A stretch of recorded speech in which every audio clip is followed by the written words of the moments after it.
Oh, hey, no. Don't leave. Don't leave. I know it's scary. The title really, especially if you're somebody who believes this. Just be patient. And look, I'm not going to hurt you. I promise.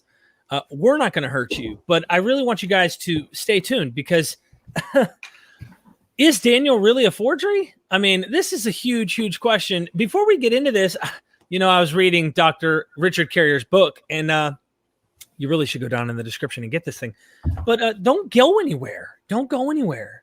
Because Jonathan Sheffield created an intro. And if you don't know who he is, I'll show you his YouTube channel in just a second. But I've been up to some things. Let's just put it this way. The gods are really interested in MythVision. So if you don't believe me, take a look.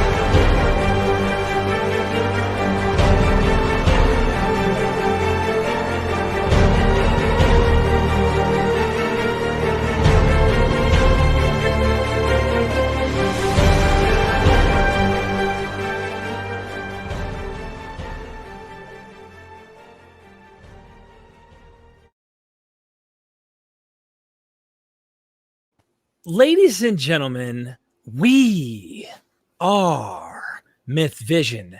This will be an epic show, just like that introduction, all thanks to my good friend Jonathan Sheffield, who plays a role in this actual situation here. There was a debate not too long ago, on modern day debate, between Dr. Joshua Bowen, Jim Majors, who's a PhD student, and his expertise is in the focus of Daniel, Jonathan Sheffield, and Dr. Boyce. I hope I'm saying that correctly. Ladies and gentlemen, let's go ahead, and I'm not going to wait any longer. We have Dr. Richard Carrier joining us today. What is happening? Hey, I'm enjoying warm springtime weather up on the mountain today. So awesome. Well, you hurt my feelings with that article. Actually, you hurt my feelings from 9 years ago. No longer do my feelings get hurt over this subject matter. I'm just teasing. So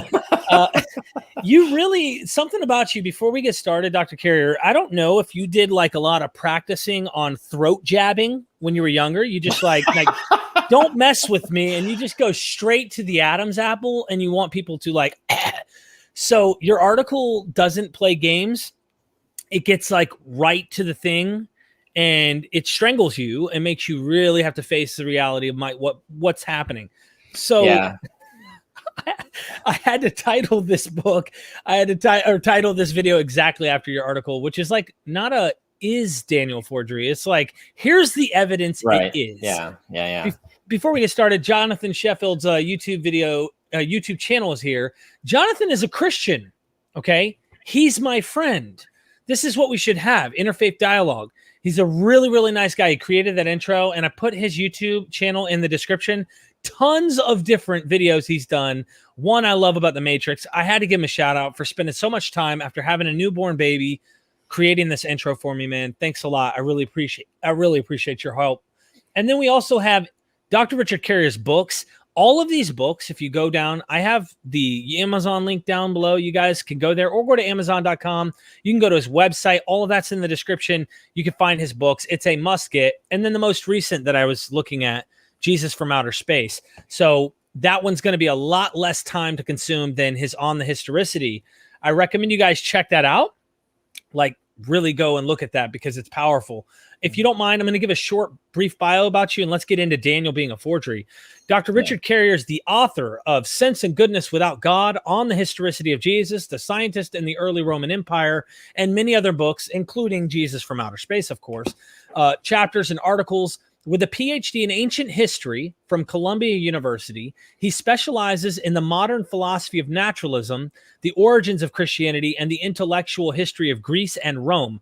For more about him and his work, visit www.richardcarrier.info. www.richardcarrier.info in the description right now. Go support him, join his Patreon, help him out, because that's how he makes a living. It's how he survives. And I've actually, had you do projects. You know, I hired you to do projects. So right, yeah. And that's what I do. I actually do contract work. So you're not my only client. So yeah, I prefer this, like being an independent scholar who works on contract, who's making his own income through his own revenue streams, blogging. So Patreon is a major supporter of my life and work now. So I prefer that because it gives me total freedom. I don't have to kowtow to any academic committees or whatever, and limiting what I can and can't talk about, and what I can and can't say. So, or time even. I find like professorships just hog all of your time with useless committee work and tons of other things. I have a lot more time to actually focus on the work. Less politics. Right. Less politics as well. Yeah. Yeah. So but yes, that the result is that I cobble together an income through various sources, and one of them is contract work, do research and things for people. So, and awesome. I'm always glad for getting work from you or anyone else. So, yeah. So if anyone's interested, you guys go down there. You could find a way to contact him, of course, checking out his blog, stuff like that. Yesterday, I was interviewing Dr. Goodacre, and he had nothing but good things to say about you, by the way. And I mean that with sincerity. I'm not just saying that.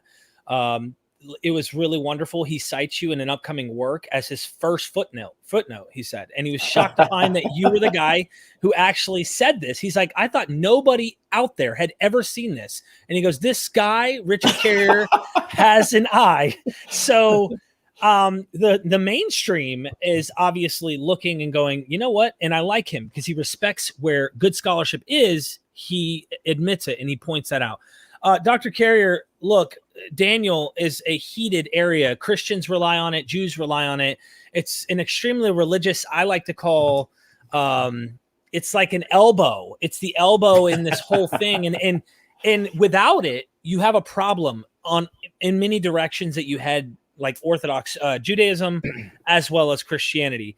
Many groups that I was part of as well hinge on this. Well, the prophecy was fulfilled in the first century. But anyway, Dr. Carrier, take us into why is this important if Daniel's a forgery, and then we'll delve into this further. You froze up. There you are. Did you catch me? Yeah, I'm waiting to see if yeah, okay. So he's freezing up, ladies and gentlemen. Oh, silly mountain internet again.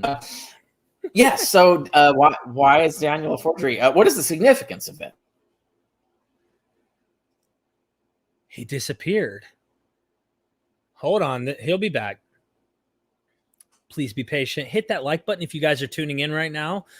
He is in the mountains in California. And so, look, there he is. There he is. Yeah. All right. Internet is dodgy. Yeah. Internet is unreliable up here. But anyway, where I was, so Christianity is very much founded on Daniel and the Book of Enoch. People forget like how much the Book of Enoch is a foundational scripture for Christianity, because that scripture wasn't preserved in what we now call the Old Testament. So people forget that was actually an important one. But Daniel's another really important one, and that did get into the Old Testament, the later Old Testament, that so declared, because it claims, or Christians claimed that it would predict the Messiah, their Messiah. You know, they think they see Jesus in Daniel 9. And that is not what the book originally meant. The original authors of Daniel 9 meant a completely different person. They were their Messiah, their anointed one that they talk about as dying, being killed, is Onias III, who was high priest of the Jewish temple in 171. He was killed in 171 BC. And so this Daniel was written as propaganda. We have tons of evidence for this, and I cover it all in the article. If people want to go into it, we might get into some of the details today. It's obvious that whoever wrote this sort of created it as like a forgery so that people think that this is an ancient prophetic text that predicted their victory against Antiochus in the civil war, the rebellion, the Jewish rebellion against their Greek overlords. And part of this storyline was the killing of Onias, who was a very revered, almost saintly-like figure. So his assassination was like the thing, the match that lit the fire, basically. It's like that really, like, that's it. We're done here. And so they used that as to motivate people. So they sort of made it look like Daniel, this prophet, had hundreds of years ago predicted that Onias would be assassinated, and predicted that soon after God would come and vanquish their enemies and paradise would reign on earth, kind of thing. So that was what they wrote it for originally. And that explains some of the weird details in it. Like Daniel 9 has some very convoluted, strange mathematics in it. And that the Onias thing, trying to make it fit Onias is the reason for that. But when it failed, like it predicted, the end of the world was coming, paradise would come, and it didn't come. Now they won the war. So that there was a partial success, but the prophecy still did not, the rest of the prophecy wasn't fulfilled. So what happens when prophecies fail? All the time, all religions, they don't abandon the prophecy. They don't declare it false. No, they reinterpret it, right? They say, well, it must have meant something else. And so then they reinterpret it as referring to some other future Messiah. And we have examples in the Dead Sea Scrolls and various other places of where all these Jewish sects were trying to figure out what the real prediction was, right? Now, the reality is that there was never any intended prediction beyond this, right? It was only intended for the war, the Maccabean War. It was only intended for refer to Onias and so on. But continuing to try and make the Bible code work for them to try and find a new Messiah, lots of groups were doing this, and they were trying to figure out what date would fit. And one of the best fits, like the easiest way to do it is the 30s AD, which actually is what the Christians did, right? They said that's, we can make the math work the 30s AD. Our guy died in 30s AD. Therefore, we have the real guy. Our guy is the Messiah who was predicted, right? Is this like pin the tail on the donkey, kind of, sort of? With no actual donkey, but you claim that there's a donkey there, and then you pin the tail on and say that's where the tail goes, right? Okay. It's more like that. And the funny thing is, I did a whole video for people who want some sort of humorous and educational backstory on this for Wichita, and I've talked about this before, but in my Wichita talk, when Harold Camping predicted the end of the world, and it was called Rapture Day, right? Like it was going to be the end of the world.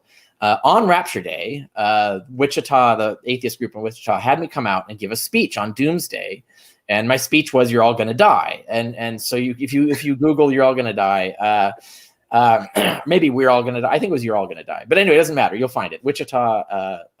Rapture Day talk. And I go into how the Jews kept trying to predict the end of the world and failing repeatedly, and that this process led to Christianity. Christianity was caused by this. So it started with Jeremiah. That's a classic example of the origin of cognitive dissonance theory. Yeah, for this study of prophets. The same thing, right? When prophecy fails, they just reinterpret it. They get stronger belief rather than running away and or giving up on it, right? So contrary to intuition, I think is the thing there. But it started with Jeremiah. Jeremiah had a prediction about when the exile would end. The prediction was failed. It didn't come true. The exile ended earlier than he claimed it would. And so in Daniel 9, you see the first thing that happens is Daniel is begging God to explain how did you let Jeremiah get it wrong? What's going on? I don't understand. And then Gabriel comes down and says, let me tell you the secret. And then he reinterprets Jeremiah's prophecy. So it's a failed prophecy being reinterpreted. And of course, it conveniently works out to be Onias. He was actually predicting Onias, yada, yada, and the victory over the Antiochenes and so on. And so that was the Seleucids, so the victory over the Seleucids. So it was predicting all of that. Then that prophecy failed because it predicted various things would happen that didn't happen. The end of the world didn't come, etc. So then the attempts to reinterpret the reinterpretation of the failed prophecy, so it's got multiple failed prophecies, multiple failed reinterpretations. That eventually ended up creating Christianity. So Christianity is actually a product of, it's another attempt to fix a broken, failed prophecy. And so that's why Daniel is really important. They need that to be true, because if Daniel's a forgery, then the whole basis originally for Christianity kind of goes away. And it also creates the problem that if you're admitting that Christianity was started by a forgery, and if you're admitting that Christians revere a book that has forgeries in it, that undermines the whole religion, because it's, well, what else is unreliable? What else is fallible? What else is a human creation in this? So Christians really desperately need to avoid this. You also bring up Maccabees wholeheartedly supports Daniel as if it's authentic. So now you've got Maccabees, and it's the first, right, and that's the first time we hear of the book outside of the book, right?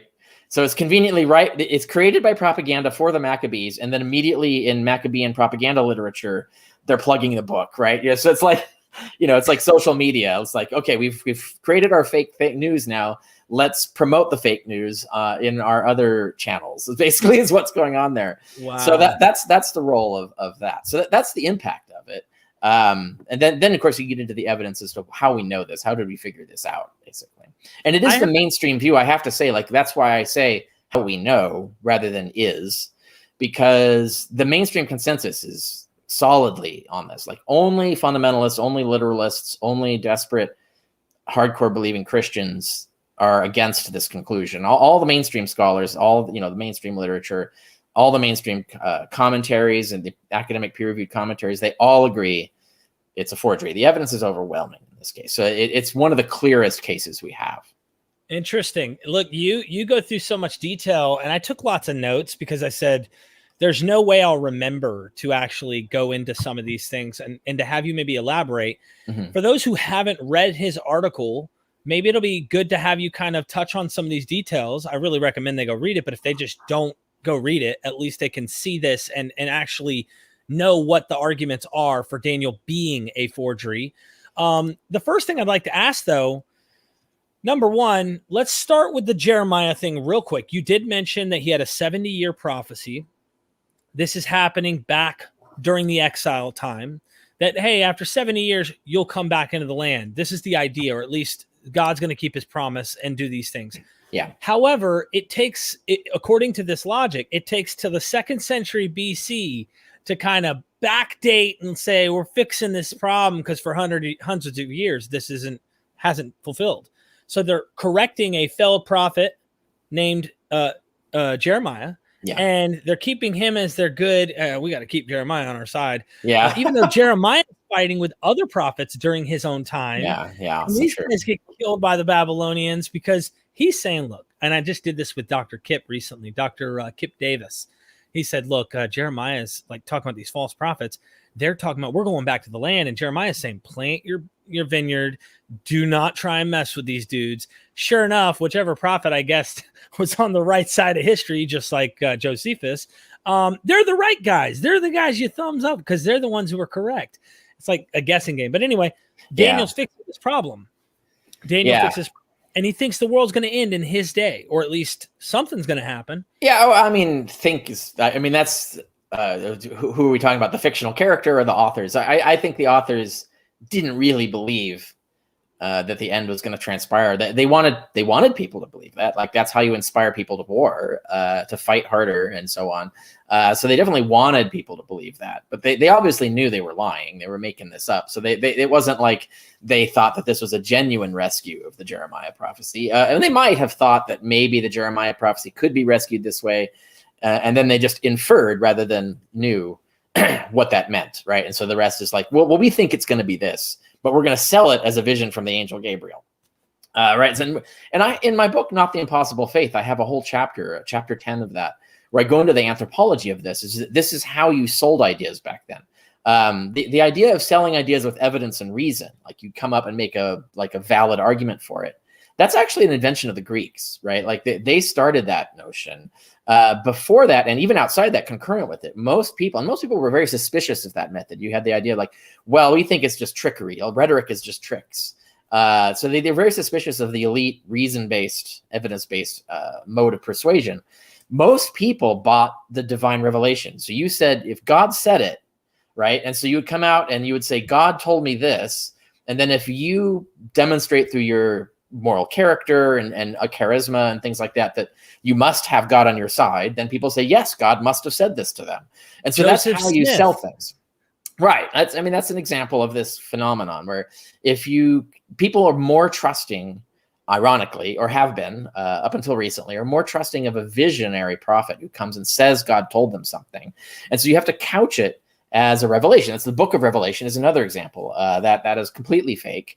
No such vision, I'm sure, occurred. Like someone asked me like how we know that, and you can look at the structure of it. It's very long and it's very elegantly literarily constructed. Visions don't work like that. That is a work of fiction, and it was designed to sell a particular political point of view. But that's how you package it. You said I was taken up to heaven and God told me these things. That's like, how you sold it, right? Did you ever read did you ever read those books? They're not academic, but it's a divine revelation of heaven, a divine revelation of hell. This lady takes you, like, it's a whole book down to the details of how many heads were on the dogs, how many demons had pitchforks. Like, and you're thinking, how do you remember all of these details? Duh, Jesus, the Holy Spirit taught me. Like, it's like, come on. So I'm with you. Real quick, shout out to Jonathan Sheffield. Yeah, I was gonna say that myself. Yeah. Hey, Jonathan, how's it going? Yeah, Jonathan's a good guy. I like hanging out with him and talking to him. He is a good guy. You've debated him a couple times, and of course, he's the guy. The YouTube channel, I ask you guys to go check out. I don't care if you disagree with him. Go there. His graphics and stuff are amazing, and it's good to know the counter arguments of things, as well as Constellation Pegasus for giving me that super chat earlier. He said he's excited about this show here. Jehovah's Witnesses have a book on Daniel and kept me motivated for years. I'm very interested in this talk, he said. Okay. So this is important for so many reasons, what you're talking about here, Dr. Carrier. And I think the first question we need to ask is, who the hell is Daniel? Does Daniel even exist? And you mentioned something about a Ugaritic name for Daniel. He's similar to these fictional characters like Noah and Enoch. Yeah. Is he someone found in the Mesopotamian literature as well? Like, yeah, what is that? I mean, basically, yeah. In the same way Noah is, right? So most people are more familiar with Noah as a character who's a ripoff of Babylonian Sumerian heroes. So the whole flood myth, right, is just right out of Gilgamesh and other related flood myths. It is an adaptation of it. And so Noah is just a reiteration of previous mythical heroes who did the same thing Noah does in the story, right? So that this is definitely a pre-Israelite thing, that the Israelites just created their own version of the myth, right? So that's people are usually more familiar with that story. They're usually less familiar with the fact that Job is clearly has a precedent in Jobab, which is another pre-Israelite. And notably in Job, the book of Job, Job is not depicted as an Israelite. He is a foreigner. And in fact, is a foreigner of the exact, roughly the same culture and cultural region as Jobab that he's based on. So that's a fictional mythical character, right? And then there's Daniel, and Daniel is a similar kind of like a clever, wise guy, a judge. Wise guy, not wise guy, and a good judge of people and things like that. So for Daniel to be ported into the Jewish pantheon, essentially the Jewish mythology, is another example of, it's just like what happened with Noah, just like what happened with Job, right? So, when Ezekiel is the first one to reference Daniel, and he lists three men as the great wise men of yore. And he lists Daniel, Noah, and Job. And so that's a dead giveaway. These are all foreigners. They're all sort of mythical heroes. They exist in a mythical time. They're not historical persons. And Ezekiel knows nothing about this Daniel being a contemporary of his. He knows nothing about him being Jewish, knows nothing about him being a prophet. So the earliest reference to Daniel is of the foreigner, basically. So there are probably lots of stories circulating around this mythic hero, the same way there was for Utnapishtim and the other pre-Noah characters, right? They get changed and evolved and attached to the Israelite version of it. So there may have been myths developed over time, over hundreds of years, after Ezekiel, attaching more like co-opting as a Jewish hero, attaching stories to him, or picking up the old stories from the other culture and then Judaizing them and so on. That's possible. We don't know, because there's no like continuous record to show us what was going on in these hundreds of years. But ultimately, yes, I lead with this. I only do one paragraph on it, and then I don't bring it up again, or at least except by reference, because I don't think this is the key argument. Like this isn't the reason we conclude Daniel is a forgery. But it is a piece of evidence that we need to take into consideration, that you're being a little gullible and trusting that there even was a Daniel. Right. So it is important to look at this history, because we have the precedents of a lot of the Old Testament is really just rewrites of pre-Israelite religious cultural myths and stuff. And so Daniel's appears to be a part of that tradition, although it's a later addition to it. I think the Prince of Persia was literally just trying to fight us right now with your internet connection, but Gabriel won out. Sniff it. Let's hope he can continue to win out for this interview here. Because what did I lose? What dropped? I didn't notice a hiccup. I think they caught it, but it was like so close. It was like almost 21 days. You know what I mean? Okay. And but we're fasting still, so don't worry, we're good. Dennis R. Lecker, thank you for the super chat. Just a shout out for the content, Derek. Regards to Dr. Carrier, of whom I am a fan. Many people watching, of course, are definitely Awesome. Big fans. And Jim Majors is in the comment section. He's the gentleman. You need to go subscribe to his channel, which is Jim Majors YouTube. And he's a PhD student on this specific topic. So he knows a thing or two. Which manuscript family does Dr. Carey prefer to use and why? LXX, Masoretic, etc. How does it affect his interpretation of Daniel 9?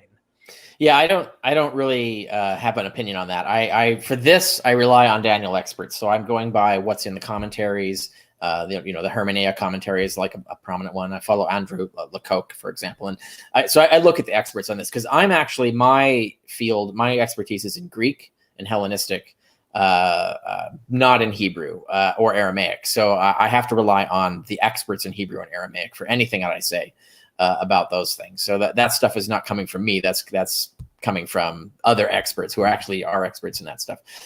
So I don't rely necessarily on any particular manuscript family. I look at what reconstruction amongst all of them are the scholars relying on, or if there's a dispute, then I either don't use it or I mention the dispute if that's the case, right? As to which manuscript to count on and so on.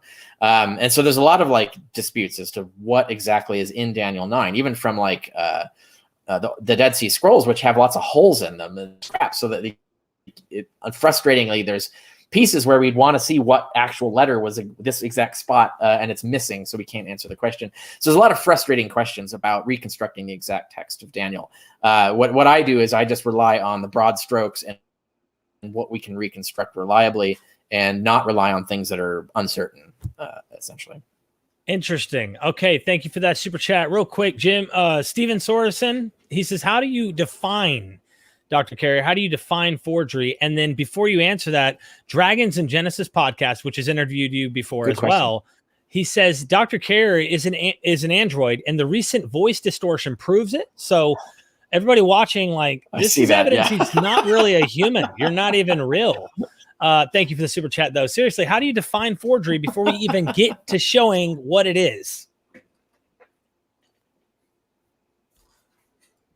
Yeah, I follow Bart Ehrman on this. He wrote his book, Forgery and Counterforgery, which is the peer-reviewed academic version of his popular book, Forged. It's a really excellent study on ancient forgery. It's probably the best, and it is actually the best study of ancient forgery that you'll find today. It means a text that is written deliberately as if coming from a person who did not actually write it. So I don't count as a forgery a book that's anonymous. So if it's not claiming to be by anyone, then it's not necessarily a forgery. If it's claiming to have been written in a particular time that it was not, even if there's not a name attached to it, that's still a forgery because you're basically pretending to be an author you are not, even if you're not claiming whose name it is. So a forgery is basically pretending to be the author that you're not, and expecting to get away with it, right? So it's not like an exercise in fiction. So that's what I call a forgery. And ultimately, for anyone who hasn't read that book, Dr. Ehrman shows in antiquity this was not like a thumbs up thing to do. This was actually frowned upon, very negative. It was not a common practice. It was not good. And he goes extensively into this in his book. By the way, Mark, very well done. Yeah. Thank you for the super chat, but we're going to get this question at the end. If you want to super chat your question in the vein of the dialogue on Daniel and pertaining to the subject matter we're discussing, feel free to. I will reserve these super chats. Don't get me wrong. I'll make sure I get your question asked for super chatting at the end. But let's reserve it on the topic of Daniel as a forgery and how this has influenced these topics. And I'll make sure I get it. I screenshot your question, though. So, all right. Dr. Carrier, let's move into something here. If someone lived contemporary to the events taking place in Babylon, they would have never made this many historical mistakes. This is almost verbatim what you said in your article. Yeah. Darius the Great versus Cyrus the Great. Can you give us some details as to what, it's almost like someone in the cabinet of our current president not knowing what the president actually did or does or anything like that. So can you go into the details of what happened that makes you go, what? this does, like, how can you say he lived when he's saying he lived? Anyway.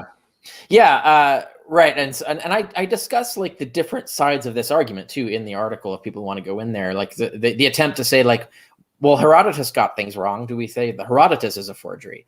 And the reason we don't is because the things Herodotus gets wrong are things we expect him to get wrong. Like there are things that he's not a direct witness to, that he's getting to secondhand, third-hand hearsay and so on. But what we're talking about, Daniel, the author, purports to be an actual top-ranking official in the Babylonian and then Persian kingdoms at the this events are going on. That person could not possibly make all these mistakes. Like the mistakes are just too numerous, too extreme, and are largely like they're hard to explain in any plausible way. Like you can come up with just so stories to explain them away, but they're not probable. They're not plausible stories for why it is. Whereas he gets a lot of things wrong, and they're the kinds of things you would expect someone to get wrong who's writing hundreds of years after the fact and doesn't have the history down really well, which is expected at that time because history books, like really good, spot-on history books, were not quite a thing yet. When this, like they were just like, it was the practice of history in this sense had just been invented, right, in the 4th or 5th century, and it had only gotten better a few hundred years later in the Greek world. So the idea of Daniel like being able to find a reliable Babylonian, Persian historical record with lots of good data, like that kind of stuff just wasn't easily available back then. So it was easy to get things wrong. And because he's not a contemporary of the event. So he does. And then he has this whole long, like chapter 11, where he has this whole long prediction of the future from, Daniel's perspective, from the 5th and 6th century BC, predicts the next several hundred years. And as you go through this prediction sequence, the details get more reliable as you get closer to the last 10 years of the reign of Antiochus, and then get everything wrong just before and after his death, right? So like it's super accurate, and also gets more detailed, right? So the details get more specific and gets super accurate and reliable in accounting events in that last 10-year period. So if you're looking at like gets everything wrong in the past, gets everything right in this 10-year period, and then gets everything wrong after that 10-year period, that's a dead giveaway for when the book was written, right? Like we know, like, come on, like the probabilities are hugely weighted because of this. That is when they wrote. They wrote probably towards the end of that decade. They wrote not quite in 165. They had to have written sometime in 164 because they predict a war. They predict that Antiochus was going to go into Africa and conquer a bunch of Africa, and that didn't happen. So the last part of Antiochus's life went differently than they predicted it would go, because they did not foresee a particular historical event, which is that Antiochus probably would have conquered a lot of Africa, except Rome did not want that to happen. And basically, so the Romans sent an ambassador that basically told him, like, yeah, if you do that, we're coming after you. Like that's you're done, basically. You're cooked. So here's the line: you do not cross this. And it was like, they didn't send troops or anything. They sent the ambassador just to tell him this. And he says, well, all right. Because he knew, like, there's a lot of backstory there. Like the story of Pyrrhus, from which we get the Pyrrhic victory. It was a famous story by this time. And the term Pyrrhic victory is a victory that you won, but it cost you so much you may as well have lost. Well, that comes from Pyrrhus, who was another one of the successors of Alexander the Great, who tried to conquer Rome. He tried to conquer Italy and stuff in the West. And he went and he invaded Italy. The Romans sent a legion. He wiped out the legion. And so the Romans sent 2 legions. And so he wipes out those 2 legions. And so the Romans raise and send out 3 legions. And I think he barely narrowly defeats those legions. But then he famously quipped the line, is like, one more victory against the Romans and I'm done for. It was the thing, right? So it's like, so he failed, like he didn't succeed. And so this created this sort of legend of undefeatable Rome, basically. So don't piss off the Romans was the basic message of it. So when Antiochus gets this ambassadorial message, so he retires his whole plan to invade Africa, and no one could have foreseen that. Like the authors of Daniel just did not foresee that Rome would do this, basically. And so this intervening event, so it shows that this isn't a prophet writing this book. This is someone who knew those 10 years really well, made that up as a prediction, then tried to guess at what was coming up next and got it wrong. And tried to get right what happened in the past and got it wrong. And so that's how we know that. Now, I noticed earlier in the comment feed, someone did mention, or no, it wasn't the comment feed. It was in on Facebook comments on your post announcing the show. Someone did mention that there's 2 sections of Daniel. There's chapter 1 to 6 and chapter 7 to 12. I think that can go into this question too, if you don't mind. Yeah. Thank you for the super chat too, because he's that fits perfectly, book, right? Yeah, is the entire book of Daniel a forgery or some chapters? Maybe you can give us. Yeah, I do go into this. I have a paragraph on it in my article for people who want to go into it more. But the answer is yes, it's all a forgery. But it might not have all been made by the same person at the same time. So the first 6 chapters, there is a case to be made. It's not a decisive case, but it's an intriguing case. Like I think it's a plausible argument. I don't know if it's conclusive, but it's plausible that the first 6 chapters were forged in the 4th century BC, which is still a couple hundred years after the fact. It's still not really Daniel. So it's someone pretending to be Daniel telling these stories for some other purpose that we don't know because we know less about the historical context at that time. And then the chapters 7 to 12, those are very clearly originated in the 2nd century BC. So if the first 6 chapters were forged in the 4th century, then the next 6 chapters were forged in the 2nd century. So it's still all a forgery, but it's basically, you think of it as 2 separate forgeries that got stuck together. And we have a lot of examples of those kinds of things happening. And Daniel, they kept sticking more forgeries onto Daniel. So you have Bel and the Dragon, you have Susanna, you have all these other. Daniel kept growing. People kept forging more Daniel and adding it on. So the idea of like it accumulating more and more forgery over time is already established precedent. We already know for a fact that was happening to Daniel a lot. Wow. So yes, it's still a forgery, but it is possible that the first section was forged a few centuries earlier. But if you want to go into that more, there's a lot of good writings on this, commentaries and so on that cover the reasons why we suspect that might be the case. Thank you, Dr. Carrier. My good friend Steven says, if the Qumran sect considered Daniel to be authoritative, making at least 8 copies, did they have no way to determine that it was a recent forgery? Well, to an extent, no. Like, how would you without modern forensic methods? In ancient times, generally the only method you see for people just determining something as a forgery is stylistic analysis. And they had a primitive form of stylistic analysis. We have much more advanced computational stylistic analysis now, but they had a primitive form of it a classic example is Hippocrates. Tons of Hippocratic literature was forged, and this is a big problem in the medical community. They were really annoyed by this. Well, some defended it as no big deal, but others saw it as a serious problem. And the way they would tell is like if they would pick what was the most reliable, like the earliest attested Hippocratic texts, and they have a consistent style. So you say, well, okay, this is clearly written by one author. The best bet it is Hippocrates because it clearly comes from that time. And then they would find forgeries that are written in a different style, and they say, well, this is clearly not written by that guy, so this is therefore a forgery. So that was the way they did it. Now, you couldn't do this with Daniel because there's no previous Danielic literature. And ironically, even if you had the first 6 chapters still floating around, they're in a different language than the next 6 chapters, right? So the stylistic analysis is kind of blocked there, right? Like you can't really do stylistic analysis from Hebrew to Aramaic, or at least you could today, but back then they didn't have the skills or knowledge for how to do that effectively. But method is a separate question. Would they even want to? That's the more important question. I don't think they would have any interest at all in testing whether it was a forgery. And this is the big problem you have with apologetics throughout history, from even the most ancient of times all the way up to now, is that, and I've been talking about this last month, a lot of my articles are about this, is the idea that apologetics is actually specifically designed to avoid discovering the truth about things. It's designed to specifically justify things you want to believe. So it's clear that the Qumran community wanted to believe that Daniel was an authentic scripture, so they would never have bothered. They would never have dared test whether it was a forgery. If they would do anything about it, they would write treatises, apologetic treatises, defending it as authentic, right? Against anyone who would accuse it as being a forgery. But there wouldn't have been anyone accusing it of it being a forgery who wasn't on the other side of the Civil War, in other words, the losing side of the Civil War. So no one's going to be listening to them if they're even alive at this point, right? So, so they're we don't have newspapers. We don't have letters to the editor of this battle over the authenticity of Daniel at the time of the publication.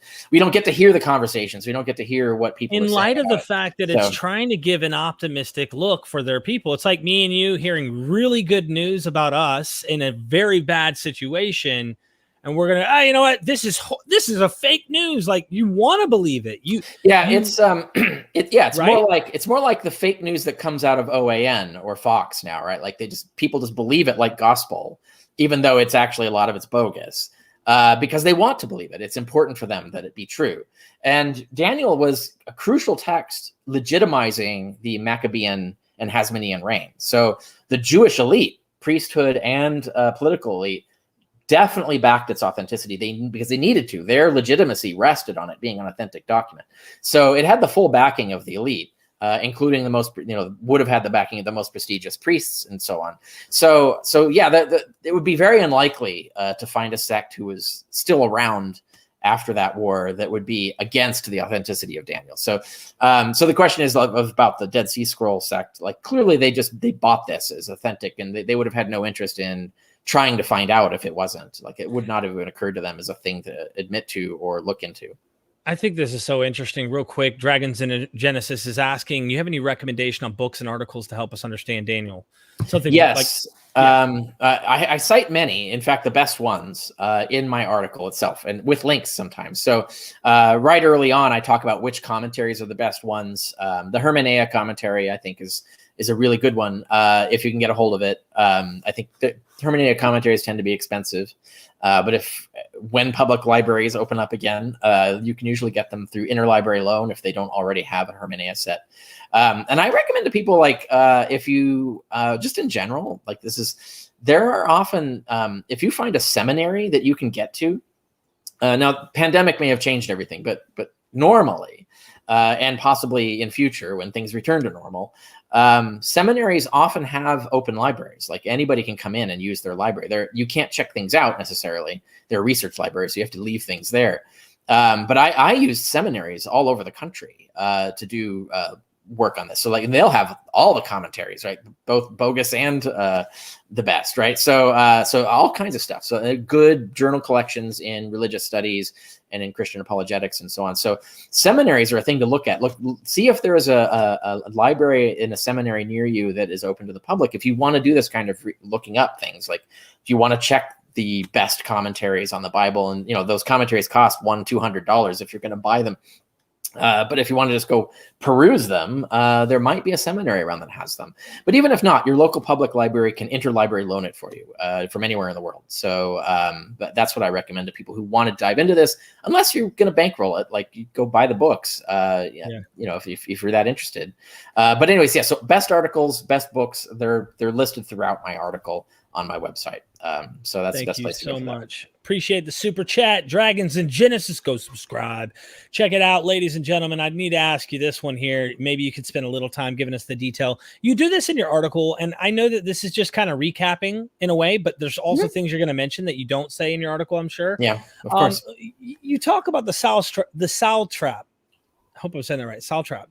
That King Cyrus satraps.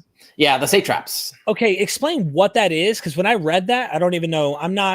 It's a Persian term, so it doesn't correspond to any English word. Can you tell me what that is and what the problem is with the whole Darius the Great, Cyrus the Great, who made it? So a satrap means governor. In the way that the Romans, they would assign proconsuls as governors of provinces, and we today would use the word governor. So we'd say that so and so is the governor of Syria, or so and so is the governor of Spain under the Romans. The Persian word is satrap, but it just means governor. Basically, it's someone that you appoint to run a province. So that's all it means. And the question about the satrapies, the provinces, is how many there were and who created them. In historical reality, Cyrus the Great, who actually was the Persian conqueror who set this whole system up, he started the idea of satrapies and satraps. Darius the Great, who was several successions later, he was not the successor to Cyrus, but there was a few other kings in between, but eventually then Darius the Great took over. And then he did an important reorganization of the satrapies that made the history books with some confusion as to the details. And so the author of Daniel just point blank says Darius created the satrapies, which is not an entirely accurate way to put it. And also it incorrectly states the number of satrapies. It says 120 of them, but there were not even more than 24 really. So it gets the number of satrapies wrong. It gets wrong the exact history of how they were developed and who made them and so on. But it makes sense for someone to like confuse these things, and confusing Darius the Great with the important thing is Darius the Great did do an important reorganization of this. So his name was associated with this development. So when Daniel says Darius the Mede did this, that's the clue that they have mistaken Darius the Great for Darius the Mede, which is there's no such thing as Darius the Mede. It's a fictional character.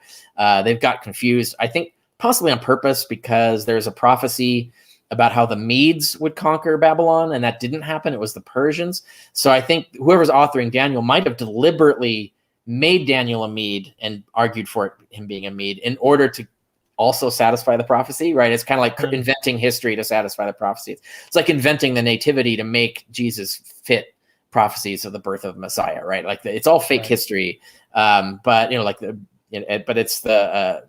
it's not real history, but it's designed to satisfy prophecy.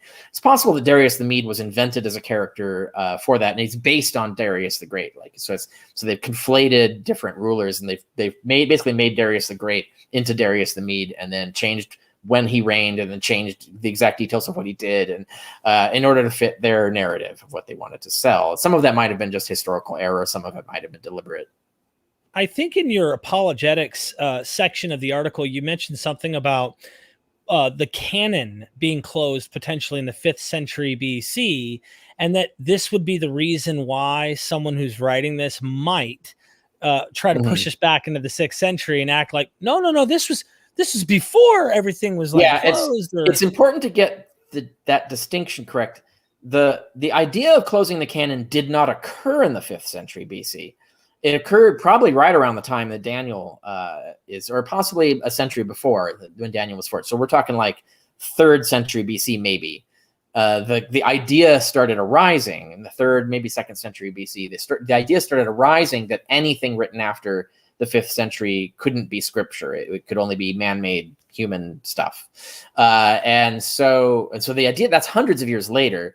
And so they kind of like blocked the canon then. Right. And they said anything after 5th century, we're not going to count as scripture. Now, there was no official decision. This wasn't like something someone just said. Right. It was just a general sense of like this idea. Eventually it coalesces a few more centuries later into an actual doctrine. But that was like after even the Second Jewish War, like the Roman Jewish War. But the idea was floating around the time of Daniel. So the idea was there that anything that claimed to have been written after the 5th century would be suspect, right? So in that atmosphere, yes, of course, you're going to create a document that purports to be written in the 6th century or 5th century to be conveniently meet the deadline. So that there is a causal explanation there that fits, and so I think that makes sense of it.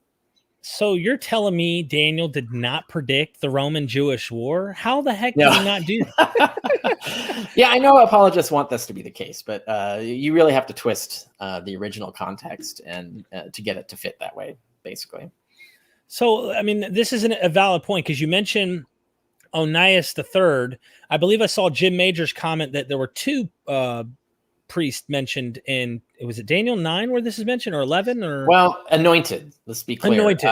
Yeah. So using the language of prophecy, which is always deliberately vague, so you can match more things. It sounds like prophecy if you're not hyper specific, right? So they try to use these vague terms like, the prince and the anointed, and like, what do you mean exactly? And it's like, well, you know what we mean, but so that sounds more authentic as prophecy if you use these vague terms.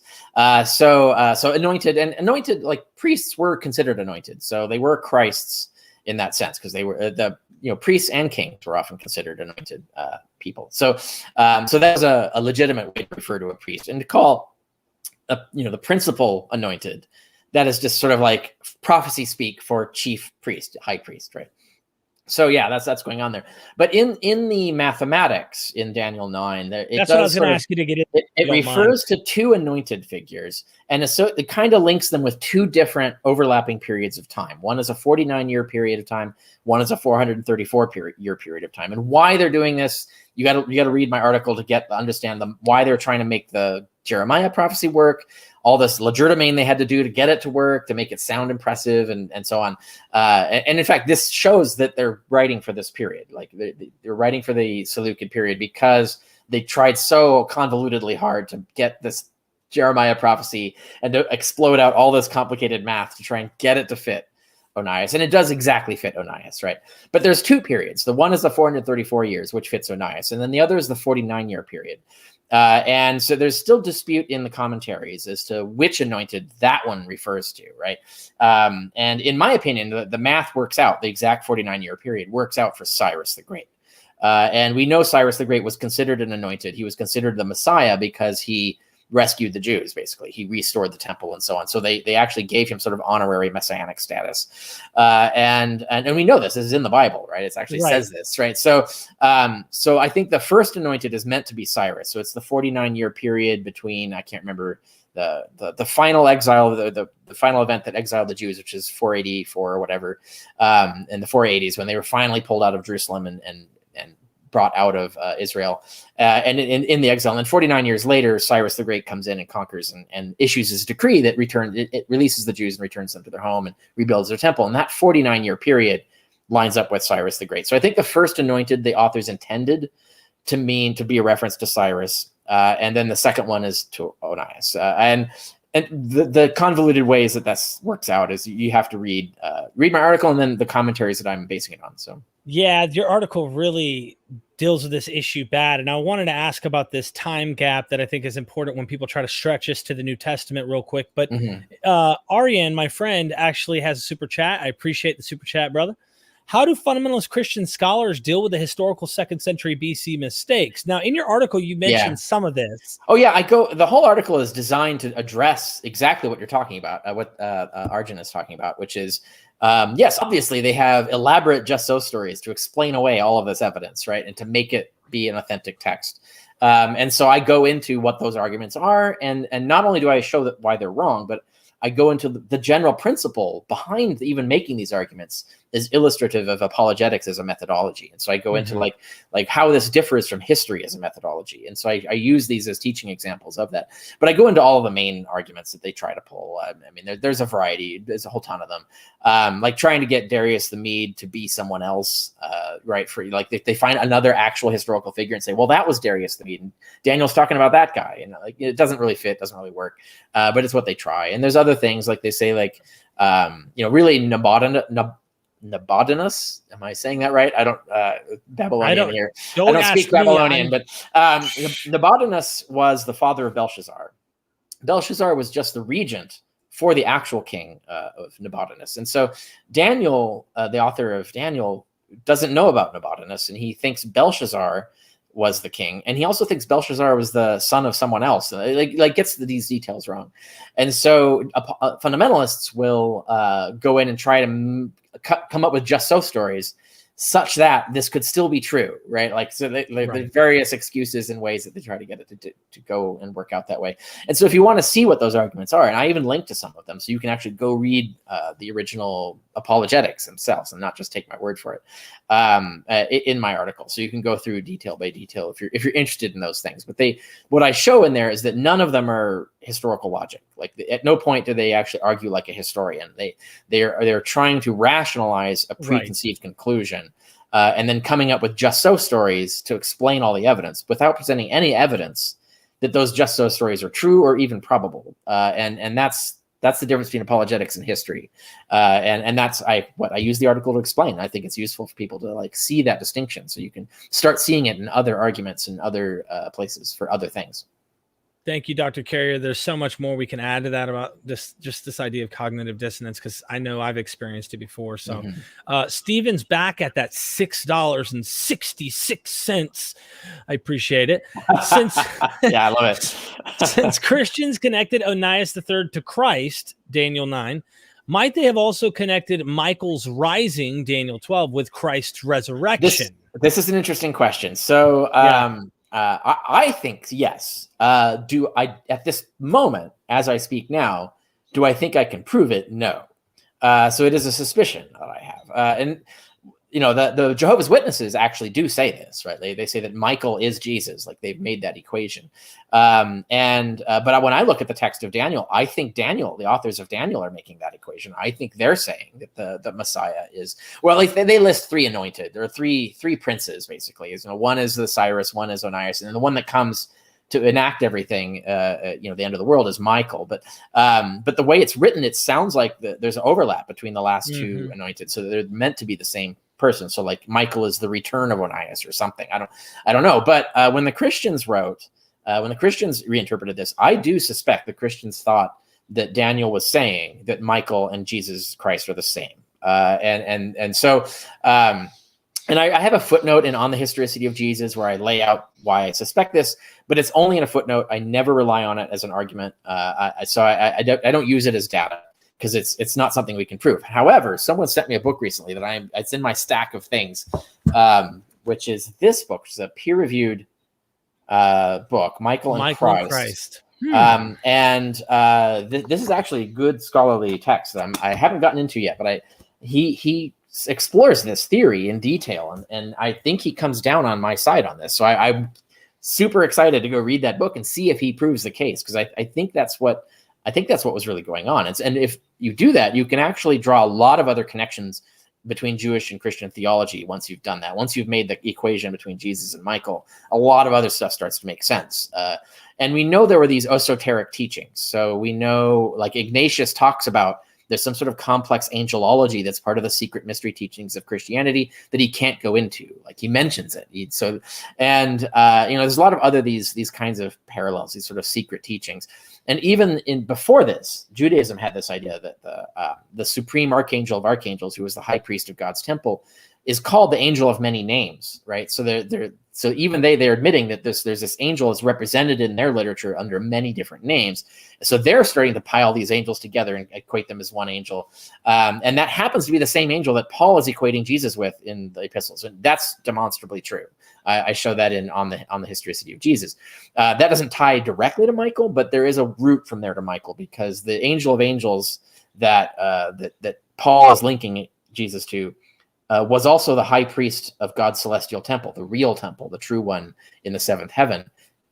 Michael in tradition is the high priest of God's celestial temple in some Jewish traditions around the same time. So you can draw the lines, right? So I think there's something there. I just, at this point, I haven't seen a proof of it, but it is a plausible theory. So real quick, I think this is a comment, but maybe we can address this after we're done with the Daniel focus. And thank you for the super chat too. Notice it's 616. I was just going to say, someone is a real trivia hound there. Someone the variant reading, right? Most common objection I get to forgeries in the New Testament Gospels being anonymous, Jesus not existing, is the people back then had no doubt about these things. So thank you for the super chat, my friend. That's always a strange argument.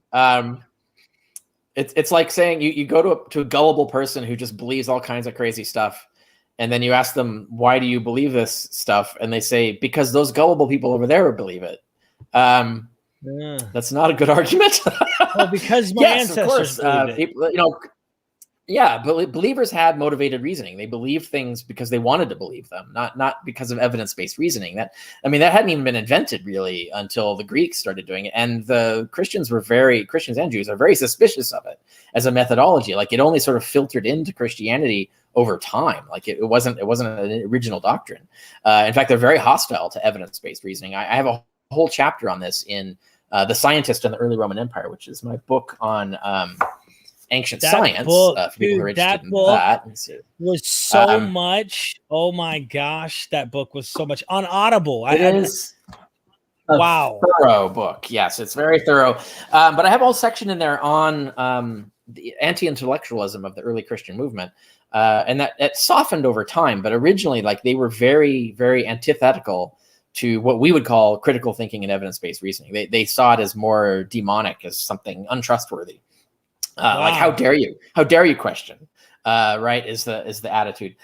So when people, who are like, you, oh then man, to answer back to God? Right? Yeah, the people who believe these things, they believe them because they want to, not necessarily because there was good evidence to believe them. And so you find I have a lot of articles on my blog about showing how Christians just back then just made up stories, and then people just believed them. Like, they shouldn't have. There wasn't any good reason to believe them, but they just did because they wanted to. It sounded right. And so that's how people thought back then. So that isn't reliable. Another side of this is that all the people we could have consulted who would have fact-checked these things, we don't get to hear from them. Like, none of their books were preserved, or even if they wrote books, right? So, like, if anyone questioned this stuff, we don't know what they said. We don't know what they found. Because that stuff wasn't preserved, it wasn't in the interests of medieval Christians to preserve any of that stuff. So we don't know, right? So, like, you can't say that, well, no one gainsaid it, no one challenged it. And so, well, actually, they might have. We don't know. We don't have the books and literature that would tell us whether or what. So we can't make statements about what wasn't said at any given time. Thank you, Dr. Carrier. Constellation Pegasus, thank you, my friend. I forgot about Jehovah's Witnesses saying Michael is Jesus.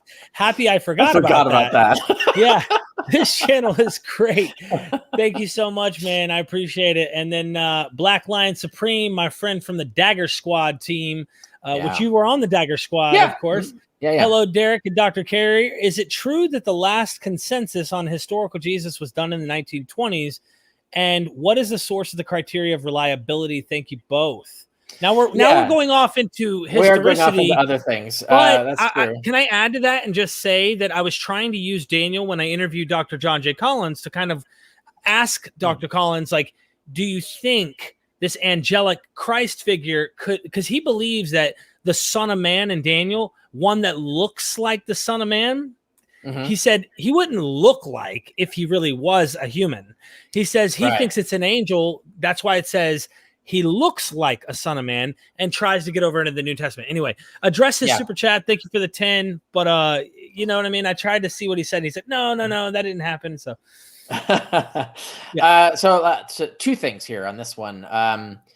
So the consensus has been around, since then. But what I think is being referred to here is the last time a peer-reviewed book was written specifically defending the historicity of Jesus as a axiom, right? Ever since then, it's been an axiom. But no one has really written a book defending it. They just assume it's the case and then argue for a particular kind of historical Jesus. That's what most literature has been since then. But the last book that even addressed the historicity issue, I should say the last peer-reviewed academic book, like last not amateur, like serious address of this debate, and it came out on the side of historicity. The last one made was 1923. That's Shirley Jackson Case wrote the classic book, and that's just been repeated over and over again. People will either keep citing that book or will cite people who cite that book, and that's it. They just keep citing. There's this endless line of citations that ends at Shirley Jackson Case 1923. No one has really done a proper peer-reviewed defense of historicity, and the only books that have been peer-reviewed that have addressed historicity are both now on the side of non-historicity. So it's high time for the field to wake up and actually do a proper peer-reviewed book that actually addresses the two peer-reviewed books against, so that we can finally have a good, best case for historicity. I want to see this. I thought Did Jesus Exist by Bart Ehrman would be this, but it's not a peer-reviewed book. It's kind of like something he just wrote off the seat of his pants really quickly, and it's really sloppily argued and really sloppily constructed. I was shocked and surprised by this. It's different from a lot of his other work, and that is poorer quality than his other work. He doesn't like it when I say this, but that's it's just true. And people who want to see this, I actually demonstrate this in my article, Bart Ehrman Recap. So people go to that article, they can see I itemize 31 points where he's just not following sound methodology or even saying true things, which is alarming.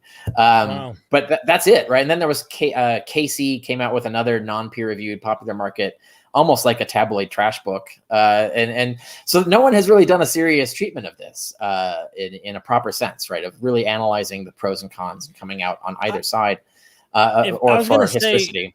If I could say, just for those who are watching who might be historicists and whatnot, you literally cited Ehrman earlier about, so you're not like, you're not you don't have a chip on your shoulder toward the guy. Right. So yeah, no, he produces good popular market summaries of consensus, of the mainstream consensus. Like Jesus Interrupted that is the book you should read. There's no better book to read if you want to catch up yourself to what is the mainstream consensus in Jesus studies, not the fundamentalist consensus, not, but what is the actual mainstream scholarly consensus on things. Even when he's wrong, even when the things he says in that book are wrong, they are at least they're accurately representing what the consensus is, right? So I think, so in that sense, the book is valuable, right? So if you want to know, so I always pair it with Bible Unearthed. The Bible Unearthed is the version of that for the Old Testament. By Finkelstein and Silberman. They wrote a book that's on the mainstream consensus regarding the Old Testament. And then, Ehrman has basically written the equivalent for New Testament studies. Those are two good books. And a lot of his other popular market books are good as well. But his peer-reviewed work is pretty solid. Like Forgery and Counter Forgery is an excellent work. His Orthodox Corruption of Scripture is another really good book that I recommend. I enjoyed misquoting Jesus too. That was a really good one. And that's another example where he's relaying what the mainstream consensus is. He's not doing some radical new thing. Like he's just saying, this is what we as scholars already know or think. This is not being communicated to the public. The pulpits aren't telling you. So he's writing books, communicating it. So he's done a very good service in doing that. I have issues a lot with his historical methodology. I think when he does it under peer review, he does a better job when he does his own historical reasoning. He's a much better textual critic. That's his actual field, is textual criticism. Like he's a master of that. He studied under Bruce Metzger, like the great Bruce Metzger, which is the greatest textual critic of the Bible in the 20th century. So he has nailed. Like that he usually has pretty well done. But as a historian, it's hit or miss, except for his peer reviewed work, which tends to be pretty good. Thank you so much for that 10 Black Line Supreme. Aryan, thank you. Even your friend Tovia Singer admits that Daniel 1-6 were written by the Great Assembly. The Great Assembly apparently also wrote on behalf of Nebuchadnezzar. Yeah, and I'm friends with everybody. I don't know where any of this is coming from, but this always mystifies. He's Orthodox Jew, by the way. Yeah, there's no evidence for this. This is just a story someone is telling. There's no evidence for this at all. So that's an example of a just so story. Like people just start telling stories about how these books got written or whatever. But when you go look at the time, the actual centuries when these things were going on, these stories don't exist. There's no evidence for this. So yeah, we can't really buy that. Thank you, Dr. Carrier. Thank you, Aryan. Thank you so much. I hope I'm pronouncing your name with that J there. I'm not trying to say Arjen anymore. David Stevens says, Carrier is Jesus made flesh. You rock, Carrier. All right, that's an exaggeration. Let's not get too crazy here.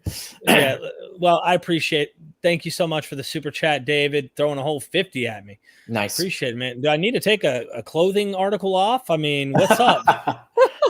Look, my friend, I read between the lines is his name. He actually wrote me. He's like, Derek, it's literally read and between lines. And I was like, awesome. So thank you for the 10, man. Good look. I appreciate it. Always looking out for your friend here, man. Thank you. If Christianity was a mystery cult, okay, here we go. We're getting off track here. So I'm going to screenshot this, Indo, and we're going to deal with this in just a moment when we finish up with Daniel, if that's okay. I just have a few more things I want to touch on, if that's okay. Daniel's use in Christianity. Yeah. Like, how do they calculate? Because you're the math guy. You're the Bayesian theory guy. You're the big, I can't even keep up with you on this Bayesian methodology of prior probabilities and stuff. One day maybe, but I just don't have that mathematics skill. The furthest I went is calculus in high school. And that was before I did many drugs in between then and now. And so I just have lost memory if it comes to that idea. So and calculus is a completely different mathematical field. So that's from probability theory. Yeah. So, but anyway, proceed. You were getting to Daniel. The math. Like, how did Christians? What did they do? How did they calculate this and say, look, we got to make sure this lands on Jesus in the 30s, and somehow it relates to the temple's destruction, especially when you look at Mark and stuff like that. Yeah, you can easily find this online. There's a million internet pages where Christians are showing you this. But what they do is that, so the original authors in Daniel, they separate out a 49-year period and a 434-year period. So what Christians do is they don't separate them out. They take it as one continuous period of those sequentially. So that's one whole period of those together. And then they start looking for how to interpret, because it says the clock starts from the time the word went out. And so they can reinterpret, they can choose which word went out, right? Like which thing are we talking about here? Now, the authors meant when Jeremiah published his prophecy. That's clear from the context and the original intent of it. But if you can change that and say, well, it was like when the decree that Cyrus gave that freed the Jews, or you could pick a variety of different starting points, right? And then and then choose your calendar, because there's lunar calendar, there's solar calendar, there are different lunar calendars. And so what constitutes a year, you can dicker around with. And so you can convert one lunar calendar into a solar calendar and thus get a few more years out of it. So you can really play around with how the math works out and get a date. And the date it lands in various places. There's a lot, the Christians who make these arguments often make mistakes in the arguments, but like mistakenly wrong starting point or wrong year, or adding the math wrong or whatever. So that you get a bunch of different results depending on what you plug in. But the results, when you do this particular Christian approach, come between like 28 and 38 AD, I think, somewhere in, like, it falls in that area. And some claim they can get exactly the 30 or exactly the 33 or something like that. That might be a little dodgy, but that's what they do. And so I did talk about this ages ago. It's on Secular Web, one of my articles on Newman on prophecy. So my article on Newman on prophecy, which talks about the methodology of evaluating prophecy. So people who want methods on this will find that useful. Even though I wrote it ages and ages ago. It has a section on the 77's prophecy, and with footnotes that talk about how the math works and different ways to do the math. So we really want to dig into that, and that's not even complete. Like, there are more ways to arrange the math than the ones I even talk about. But the ones I talk about are the more popular ones. Like Julius Africanus is the 3rd century Christian apologist who really is the first one to publish a version of this math. Right. So that's the earliest version of it. But you can see my article on Newman on prophecy covers some of the angles on that. It's interesting because, modern ideas, if you will, we saw Harold Camping. How did he know, or what was he doing in his head to make him think that day? I never looked into that because I didn't care. it would just be interesting in light of what you're saying. And in 1840 something, the Millerite movement, I can't remember exactly, but they thought 4,000 years or some calculation directly from a day, for whatever reason, this was going to be the day. What made them think that? I mean, you could go into it and find a convoluted logic of some kind, and how they keep changing it. Yeah, these things just interest me, so I never really look into those details. There are a couple books, by the way, on apocalypticism. I can't remember their titles right now. I do reference them. I reference them in my Wichita talk, I think. So people want to look at there are 2 good books that cover the whole history of predicting the end of the world. And so if you want to get a dive in on all the different ways that was done and why and so on, one or both of those books would be the way to go. I unfortunately, off the top of my head, I can't remember their names, but you're not omniscient nor infallible. Yes. Yeah. My memory has limitations. Well, Sean, thanks a lot, man. I'll keep my shirt on just for you guys. I appreciate it. And thanks for the super chat. Look, Crossover Maniac, thank you for the super chat. Is there some parallels in the creation of the Gospel of Mark and the Book of Daniel? Do you see similarity in how they were created? I don't know how to answer that. Literarily, perhaps. I was going to say, can I add something to that? You know how the temple is destroyed and we see what we would call ex eventu, it seems like it knows something already, even though it's putting it into the 30s. We know it was written after the temple's war, right? This destruction. However, there are this anticipation of the parousia and stuff that's supposed to come too. So some of this didn't happen and some of it did.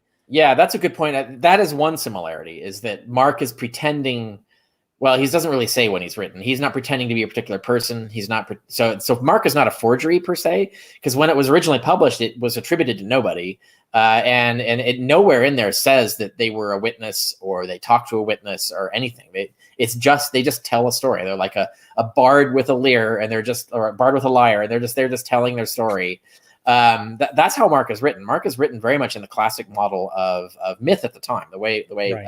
The way you would just tell stories, the way storytellers would just tell stories, it's not written the way histories were written back then. So it's very much in that vein, and it's much more in the mythic biography genre. So it's different from Daniel. Mark has a lot of different literary models. So like Mark is using what we call the pericope model, but that's a word that that's from biblical studies. When they weren't talking to classicists had their own word for it, which comes from the ancient rhetorical manuals, it's called crai, which is these are the same things where you tell a little unit of a story and then you stack these units together to tell a bigger story. And then even the arrangement of the units tells a story unto itself. So you have sandwiches and circular ring structure and so on. Mark is definitely using Greek rhetorical techniques in a way that the authors of Daniel did not. So I see more differences than similarities, but you can point to similarities. Obviously Mark is aware of Daniel. So Mark is like riffing on Daniel in some ways. So there's a lot of different threads you could pick at in terms of what their connections are. But I wouldn't say that they're like strongly paralleled. In Revelation is, and the king below says, "You're the goat, no question." Just letting you know. And you know what that means, I'm sure by now, right? No, I don't know what that means. You do not know? Yeah. Oh my gosh. That means you live on a farm. No, I'm just kidding. No, you're the man. Let's put it that way, bro. You're a beast. You're a beast. Okay. They don't want none. Nobody wants none of that. You know what I'm saying? Now the book of Revelation, I think we need to couple more points, and then I'd like to get into these other super chats and any other questions. I don't give a crap what the question is. If you want to super chat it, you can. We got a couple on the side just because our time's running out, and you and me, like, time goes by so quick. So yeah, I know, right? The book of Revelation, we had a good question earlier, and it was just in passing, but it was irrelevant to the topic at that very moment when I didn't want to interrupt you. What is the political agenda of Revelation? It's using Daniel for sure. But what would you say is the political motivation to it, since Daniel's a political motivation and it's apocalyptic? Yeah, right. So Revelation wasn't written to promote a war, for example. So it's definitely a different context. The best book on this was Elaine Pagel's recent book, Revelations, which is about the book of Revelation, where she goes into like what is the social agenda of the author, and I think broad strokes here, it is a critique of Roman imperial power. So a lot of what's going on in there is basically explaining what Rome is doing is immoral and bad and so on, and then predicting why God is going to take it all out. And it is predicting various other things that it wants to sort of like, it's one of those examples of getting people excited by the evangelism, getting excited to join the church and be saved because time is running out. So its political agenda is to bring in the flock. Now, the controversial part of this is that I think more scholars now agree, the author of Revelation is a member of the Torah observant sect of Christianity. So this is actually an anti-Gentile Christian thing. So it's actually saying only Jews are going to be saved. Is Revelation is like the idea is like only observant Jews who are Christians are going to get salvation. It doesn't explicitly say that. It doesn't just outright say that, but it tells a sort of political narrative of how that's how they think it's going to go, and try to get people into the church, into specifically the Torah observant church, and thus, in other words, to convert to Judaism, and then become a practicing Christian within the Jewish tradition. Insofar as political, it's a critique of the secular political situation and a defense and advertisement for the sub-politics of the church. So that it's actually a political infighting between the different factions of the church. So it represents a particular faction in that battle of trying to control the narrative. And that's why it's very similar. Right. And that's very similar to Matthew, right? So Revelation and Matthew, really, they come from the same sectarian angle. And so there's a lot of overlap between those texts and vocabulary and concepts and stuff like that. So they really represent the same point of view. Wow. Okay. Thank you so much for that, Dr. Carrier. That's one of the things I noticed in like the angel that comes to one of the churches in chapter 2. He's talking about, oh, you did some things right, but we're going to correct this issue. You're practicing this, that, you're eating meat sacrificed to idols, stuff like that. And it's like, Paul taught that. I wonder if they're jabbing at a Pauline Christianity. Anyway. So Mark, thank you for the super chat. How do you interpret Psalms 82:6? I said, you are gods. You are all sons of the Most High. Dr. Carrier? Oh, it's been ages since I've looked at that verse, so I don't really have an opinion on it right now. Oh. I have to go back and look at what my notes have said on studying that. So Okay. I can't help you there right now. Okay, and you don't want to get. I get it. I don't blame you. Goat means greatest of all time, by the way, and making sure you saw that. I did not get. Boy, I'm definitely a noob when it comes to pop culture. Okay. What do we got next? Thank you again for the 616. I think we already addressed this somewhere, but I said most common objection I get to forgeries. You already addressed this one. I just took a screenshot. Okay, cool. So then we're caught up on that. Okay, cool. Then we're gonna read between the lines here with my friend Richard. Do you think there is a realistic chance that a sitting professor will employ on the historicity of Jesus as a text for an upper level class or senior seminar? Yeah, there's a chance someday. I don't know when, like probably not soon. But in let's say 10 years from now, if someone wants to teach a seminar on the historicity of Jesus, it's going to have to be OHJ and Lataster's book, right? Unless someone writes something else in between now and then. Those are the only peer-reviewed books that are the latest. And if they have, then throw in the other one, the next most recent one, which is Shirley Jackson Case's pro-historicity book. It's going to suffer by comparison. So I'm really hoping someone will produce a good historicity defense book that would be. Why don't you write one? Why don't you play devil's advocate and actually I can't. try? I really couldn't do that. I think it should be someone who actually believes in the conclusion, or is taking it seriously, so that they, first of all, they have credibility. If I write a pro historicity book, everybody will, dismiss it as tanking the case, right?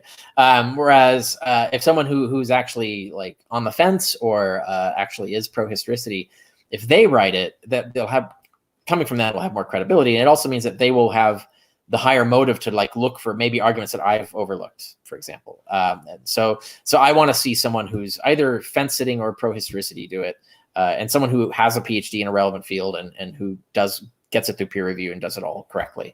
I have like my dream list of who I'd want to write these things, but it doesn't matter. Like it doesn't have to be someone of particular prominence. It's just anybody who's qualified, and through any publisher that is a legitimate academic press. Like I want to see this happen. Thank you, Dr. Carrier. My friend Dennis R. Lecker, thank you for the super chat, Dennis. Appreciate it, bro. Love you, man. How might one respond to Bart Ehrman? And I do like him, Bart Ehrman's appeal to academic consensus when he argues that no person of consequence would answer the idea that Jesus did not exist. Yeah. First of all, it's a bad argument. So this is an example of Ehrman relying on fallacious reasoning rather than sound historical argument. So that's a bad argument to begin with. And that's, even if it were true, it's factually false. There's so I list actually a dozen significant qualified historians who either agree with mythicism or who admit that it is plausible and worth considering. Who either agree or are agnostic, or who admit that it's plausible and worth considering. And I had linked, so that's in my Ehrman recap article. I think it's item 22. I have the whole list of these people with links to their credentials and links to their affirmation of taking it seriously. So his idea that no one would take it seriously, no one of consequence would take it seriously, is false. So the premise is false. But even if the premise were true, the argument is fallacious. This is not how consensus arguments should work. If someone publishes a peer-reviewed challenge to the consensus, it is a circular argument to cite the consensus against it. Right? Like the whole point of getting a challenge of the consensus through peer review is that now we need to review this argument. So you actually have to address the arguments as to why the consensus is wrong. You can't just keep citing the consensus. Like that is not a valid or legitimate methodology, and actually refutes and repudiates the entire point of consensus, right? The consensus is of no value if all it means is dogma. If it's just something we just, well, whatever the opinion is, we'll just cite it. It's not based on anything. It's not based on evidence. It's not based on argumentation. It can never be questioned. That's dogma, not consensus, right? So the only reason consensus is worth citing is that we're trusting that the scholars who are having this opinion have actually examined the arguments pro and con and have come to a conclusion that's informed and based on their professional understanding of the field. So the consensus is useless. It has no value if that's not happening. So when there's a challenge to a consensus, it does have to be addressed. And I do mean like a proper peer-reviewed challenge, not just some wacko on the internet coming up with stuff. Reference to the beginning of the show, there are a lot of amateur, terrible arguments for mythicism that are incompetent or badly argued and so on. And so it's very important to say, like, I don't think historians are obligated to address those. But a proper peer-reviewed study that's within the field methods and principles, yeah, you need to actually address the arguments. You can't just keep citing the consensus again. And so that's a fallacious argument, even if the premise were true, and the premise isn't even true. So, so we'll also see where things are 10, 20 years from now as well. Well, since we've ran out of super chats, I have a little surprise for everybody watching. This is on Patreon, so if anyone has not joined it, you haven't seen this clip. You've probably seen it if you saw my Bart Ehrman interview, but I figure why not let you hear the horse's mouth say what he says when I ask him this, and have you address it real quick. Yeah. If you have any super chats, feel free to, but we're gonna go ahead and play this here, and hope you could see this. Let me know if you can. So far. So that's really me, by the way, who beats Leviathan, in case anyone's wondering. Oh, is that what that is? Okay, excellent. 100%. So here we go. Can you hear it? Yes. Hundreds of videos, not released, early access, join the Patreon. MythVision. Shameless. Another donor says, I have a special request. Dr. Ehrman, please blink twice if you're secretly a mythicist. Would you like to comment? You guys opened up even more. I'm going to get some toothpicks. No, I think the mythicists are completely wrong. And and I think they're shooting themselves in the foot. Does everybody know what a mythicist is on your program? Yeah, everyone, pretty much. So, look, you're just doing yourself a disservice, because people who are not mythicists are laughing at you.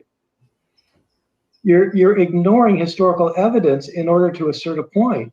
And you might think it's great, but it's like, look, if you're a big fan of Fox News or MSNBC, you think it's great.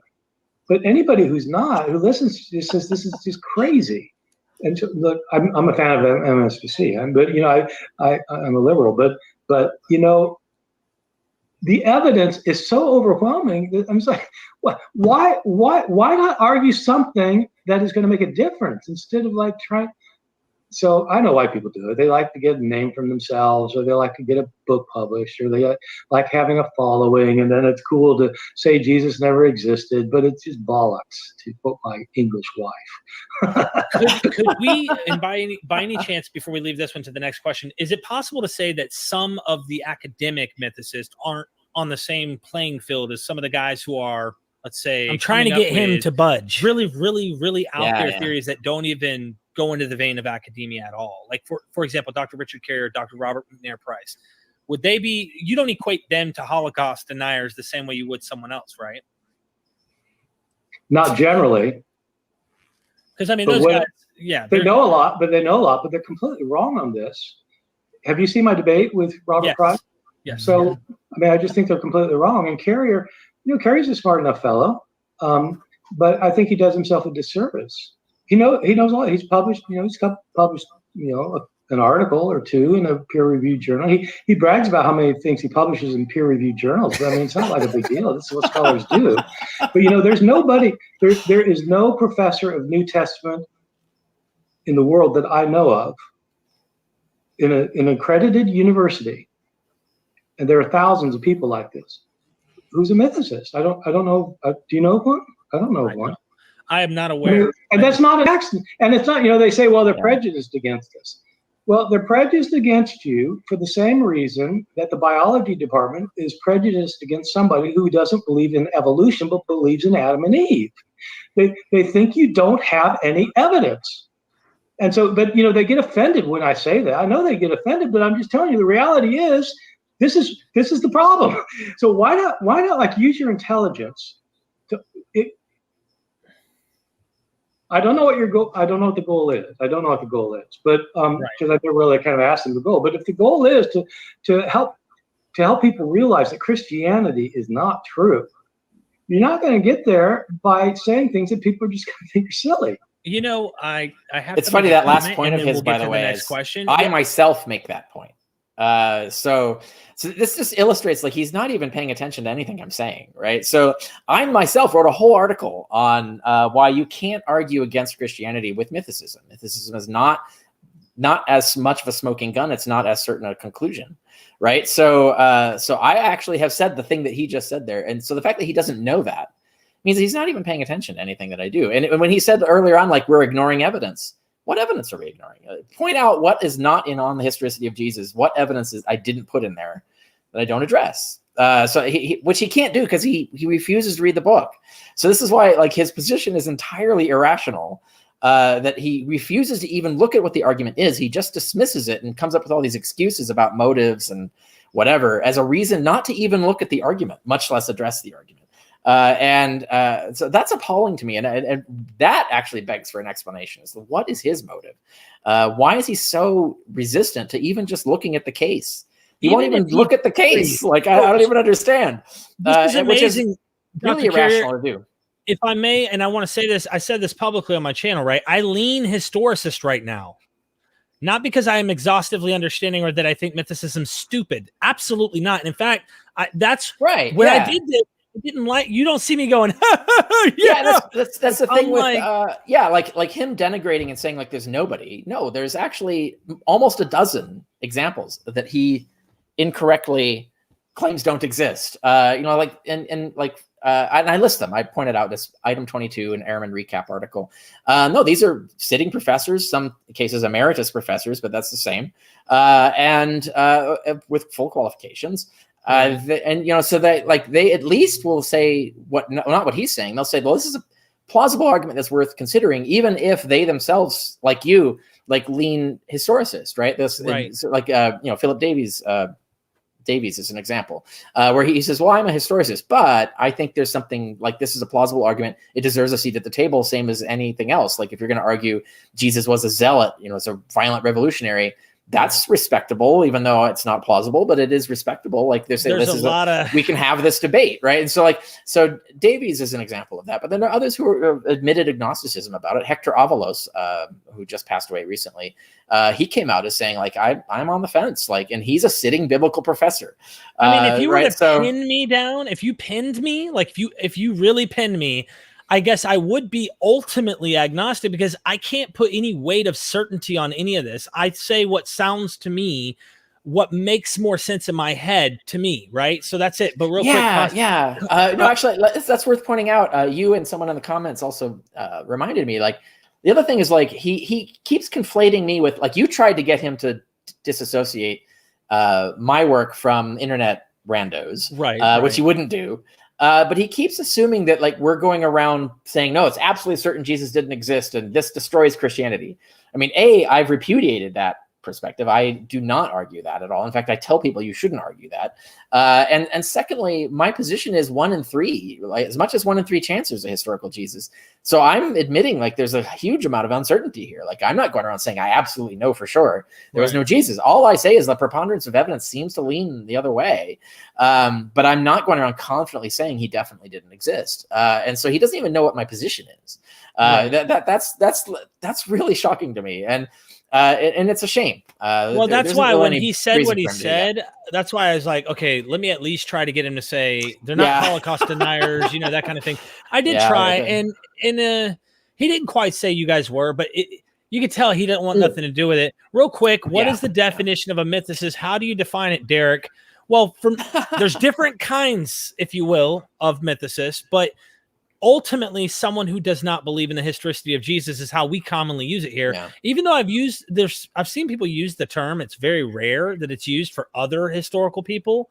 Like to say True. that I'm a mythicist of this person in history or something, but mainly it's like a coined term for Jesus. And did this guy exist in history as an actual guy? Was there a kernel there? Not is this guy a configuration of multiple other historical people that make him into this or something? Was there a kernel? Was there a guy potentially at the start? And to me, mythicist says even that isn't the case, or most probably isn't the case. So it's someone who leans in that direction ultimately more so than sits on the fence or actually leans historicity. I'd say that answers it. I try to, and one more. We got the King Below. Thank you for the super chat. Bart really embarrassed himself in that clip. He continues to avoid actual arguments and instead resorts to pettiness and bizarre personal attacks. I would love to see you and him have a talk one day. I don't know how much money it would take. Well, he won't, right? Yeah, he's adamantly against it and gets angry at any suggestion that it happened. And he's refused already thousands of dollars to do this. I think there was a group that offered him $5,000 to have it to do the Robert Price debate. That was going to be me and him, but he refused to have me as the opponent in that debate. Wow. I always said I wondered what it would have been like if you did debate him on that. I always wondered. I still to this day kind of know, because I wrote my post action report blog, right? Like, which we did some on your show too, to summarize some of that. But the whole idea of that, of like what it would look like, you can see like where I critique what I wouldn't have done. I even say like what I wouldn't have said if I were Price. And then what I would have said if I were in that position, and how I would have run the debate is pretty clear when you read my analysis of the Bart Ehrman, Robert Price debate. Interesting. We got a few more super chats. I did miss your let me get this question here real quick. And then I'm going to get you guys here. I got to share the screen for this one. Sorry. It's from the past. Indo actually did a thing on mystery. Yeah, I remember that. I thought that got dropped there. It did, total accident. Bart, let's see. So if Christianity was a mystery cult, why did Paul and the gospel writers try to spread the message and save everyone? Does this contradict Mark 11-12? No, right. Mark so 4:11? The whole point of all mystery religions are evangelist, right? The whole point of them was to spread and grow and bring more people in for salvation. The thing that makes them a mystery cult is not that the cults hide. The thing that makes them a mystery cult is that to get your salvation, there's some sort of mystery, a secret that you have to know, and you have to be an insider. You have to be like sworn to secrecy and so on, and like an established insider to be given that, to be told what that is. And there might even be levels, like, so the higher up, it's like the Masons, for example. The higher up you go, or Scientology is another example. The higher up you go, the more secrets you're told. And I show the evidence that Christianity was structured this way. There were higher levels of mysteries in Christianity. The higher ranking you were, the more you were told about these secrets. And these secrets you were sworn to keep, and they were never written down usually, because that would run the risk of them coming out and being revealed. So what was kept secret, what the secrets were, probably changed over time, because this is secret oral lore. That's the easiest shit to change, right? So there's no stability for it, which is why the sects of Christianity exploded so quickly. Is like you could have all these sects, they can radically change the secret teachings in any way they wanted. There's no real way to like out them, unless you like a spy, you go infiltrate and whatever. So and certainly for the first century, we don't know what the mysteries were, but Paul refers to these mysteries a lot. So in Elements, gosh, I think it's 13 to 14.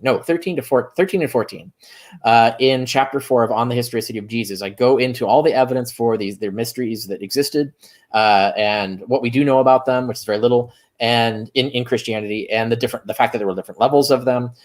Paul refers to these mysteries and he hints at them. Sometimes he reveals them a little bit. We're not sure like how much he's giving away. Because he mentions, for example, marriage is a mystery. There's something about Jesus, some teaching about Jesus as a husband that is a mystery in the church. He alludes to it, but he doesn't tell you what it is. And so there's a lot of this stuff. So the mysteries were just kept for insiders. So when Mark is actually illustrating this point. Mark is illustrating, he has Jesus going around evangelizing. He's trying to get people to be saved and whatever. So he's evangelizing, but he's doing it by telling stories parables that are not true. And Mark has Jesus explain this. It's like, yeah, the parables I'm telling you, you're not supposed to take them literally true. They mean something else, but the secret meaning, I'm only going to tell you, the insiders, the apostles. And so this is a model for how the church ran.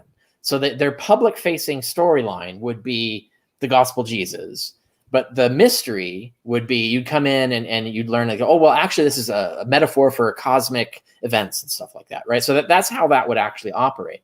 And so you had to understand the secret meaning. And the literal meaning, if you took the literal meaning, Jesus says the people who take the literal meaning are damned. Like he says, those people will not be saved.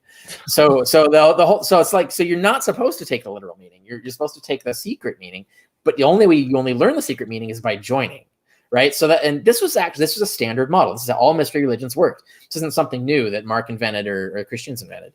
Is there a book you could recommend on reading, other than on the historicity that delves with mystery cults you think is important?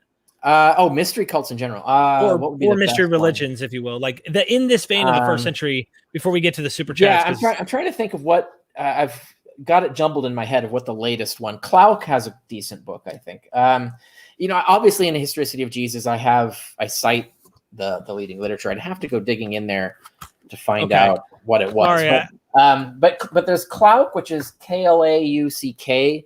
He wrote a book on the mystery religions. I can't remember if that's the best one or the most recent one, but it is one of the top ones.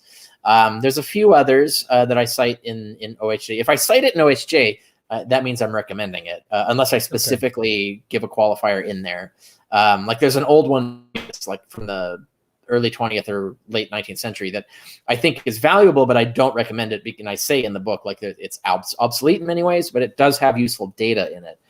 So I don't recommend that for people who want to get an intro. I would go to something modern, something contemporary, which is, Klauck's book, for example. But there are others. I'm not remembering them off the top of my head, but they are the best ones are listed in that chapter 4 of On the Historicity of Jesus.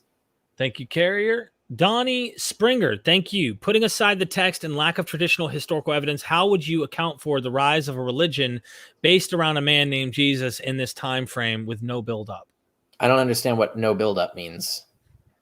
Putting aside the text and lack of traditional historical evidence, how would you account for the rise of a religion based around a man? Maybe he'll add a comment, fill us in. I'm not sure. Right. I don't understand the question. So are we asking, like, how could a historical Jesus have launched this religion? Or are we asking how could the religion have launched without a historical Jesus? That's what I'm not. This religion rose around or based around a man named Jesus in this time frame with no buildup. So that's a good question. Like, I don't know. Well, the best, so there's two ways to take that. If it's about mythicism, then my book Jesus from Outer Space answers the question, because it talks about, there's a whole chapter in there about how the religion began and so forth without a Jesus and why that happened. But if the question is how could a historical Jesus have done this, that I answer. I have answered. So I have talked about like how that would occur in various places. I'm trying to think of what was the one that would be the most relevant in answering this. So on the Historicity of Jesus, I have a section on revolution cults. There's a whole anthropology of revolution cults. And now those revolution cults were usually not led by someone. They're usually spontaneous arrivals of groups of people. So like the cargo cults, you had a bunch of different shamans hearing secret spirit messages and telegraph poles. Like they would put their ear up to a telegraph pole and spirits would talk to them. And there would be a bunch of them. And then a view sort of coalesced. And then eventually they attributed all those teachings to a guy who showed up on the island named John Frum or Tom Navy, or there's various different ones. One of them said Prince Philip, who's an actual historical person, but he never went to the island and never started the religion. But these are made up people. So that's actually a good model for mythicism, is it starts like spontaneously and it is very sudden. It is because it's a revolution cult. So it is like a tipping point. It's like a tipping point religion. Like things come to a head and spill over. And so you have a sudden radical change and this new radical religion gets pushed. And if it's successful, it becomes a significant religion. If it gets crushed, then or it becomes unpopular, then it doesn't. And so we have a lot of examples throughout history of these revolution cults. As Christianity fits the model perfectly. It fits the anthropological model to a T. And I show that on the Historicity of Jesus. And that's what it is. It's very much a response to the failure of Judaism in a way. So it's like there were people who were dissatisfied with what Judaism was doing. It wasn't meeting their needs. And there are a variety of reasons why. A lot of that had to do with the Roman conquest. Had to do with the fact that the Jewish elite was collaborating with the Romans. People didn't like that. It had to do with the fact that a lot of Judaism was obsolete. It didn't really address contemporary problems and contemporary needs. Or at least there's people who perceive that as being the case, right? So, and those are the people who were looking for something new. And those are the people who spilled over into this new revolution. And so we would say this, like Peter and the original apostles would be the tipping point. Like they started this religion. It wasn't really, even if it's a historical Jesus, I don't think he meant there to be a religion based around him. I think it's his apostles created that to market the ideas both that they had and that they got from Jesus. So even if it was a historical Jesus, I don't think it really was Jesus trying to start a religion. He was just a prophet trying to get people to come to a particular sectarian point of view. That right, so that and reject certain things and accept certain things and practice Judaism the way that he thought would be the appropriate and proper way. But his followers after his death, they are the ones who constructed this whole religion, complete with like resurrection theology and all the cosmic elements and the incarnationism and all of that stuff. That comes right out of the gate, and so they're building all of that to sell their religion. And some of that would have been based on the teachings of Jesus. Some of that would have been their own stuff that they wanted to push. And there would be a political angle to it, which is, it's resistance to the Jewish elite, resistance to the Roman powers, but through nonviolent means. So it is, and I talk about the logic of this in the beginning of chapter 5 of On the Historicity of Jesus. When you understand the actual political context in which Christianity arose, it perfectly makes sense, and you should totally have expected it to have arisen around that time. So if you want to understand that I do cover that in that book. It's all down in the description, baby. Topic discussed by really good friend Gary. We're going to try and push through these super chats because we're running out of time. I'm throwing you a donation after this, Dr. Carrier, for your time too, by the way. I appreciate that. We didn't expect this to go so long, and I know a lot of people it's all right. It's good. We have a lot of interest and good questions too. It's MythVision podcast. You know what I'm saying? Come on. Thank you so much, Gary, for the super chat. I really appreciate it. To be a historicist, does that mean you have to believe there is a historic person? Is that the same as a historical nature of Santa Claus in that there might have been a saint named Nicholas? What would you say to that, Dr. Carrier? Yeah, so I have a problem with the analogy in that there isn't really any adult who thinks there's a historical Santa Claus in the mythic sense, right? So it's not like Jesus. It would be more like the angel Moroni, right? So the Mormons believe that the angel Moroni was an actual historical person. In fact, an actual man. Like Moroni used to be a human, and then was ascended to angelhood or whatever, and then centuries later came down to like reveal everything to Joseph Smith. They think that's a real historical person, and they think those are real historical events. But obviously not. There's no such angel Moroni.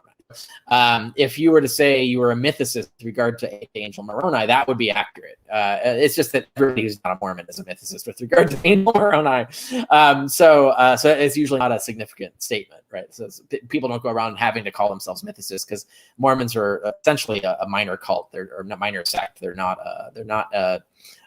like white evangelicals in America. They don't dominate the narrative.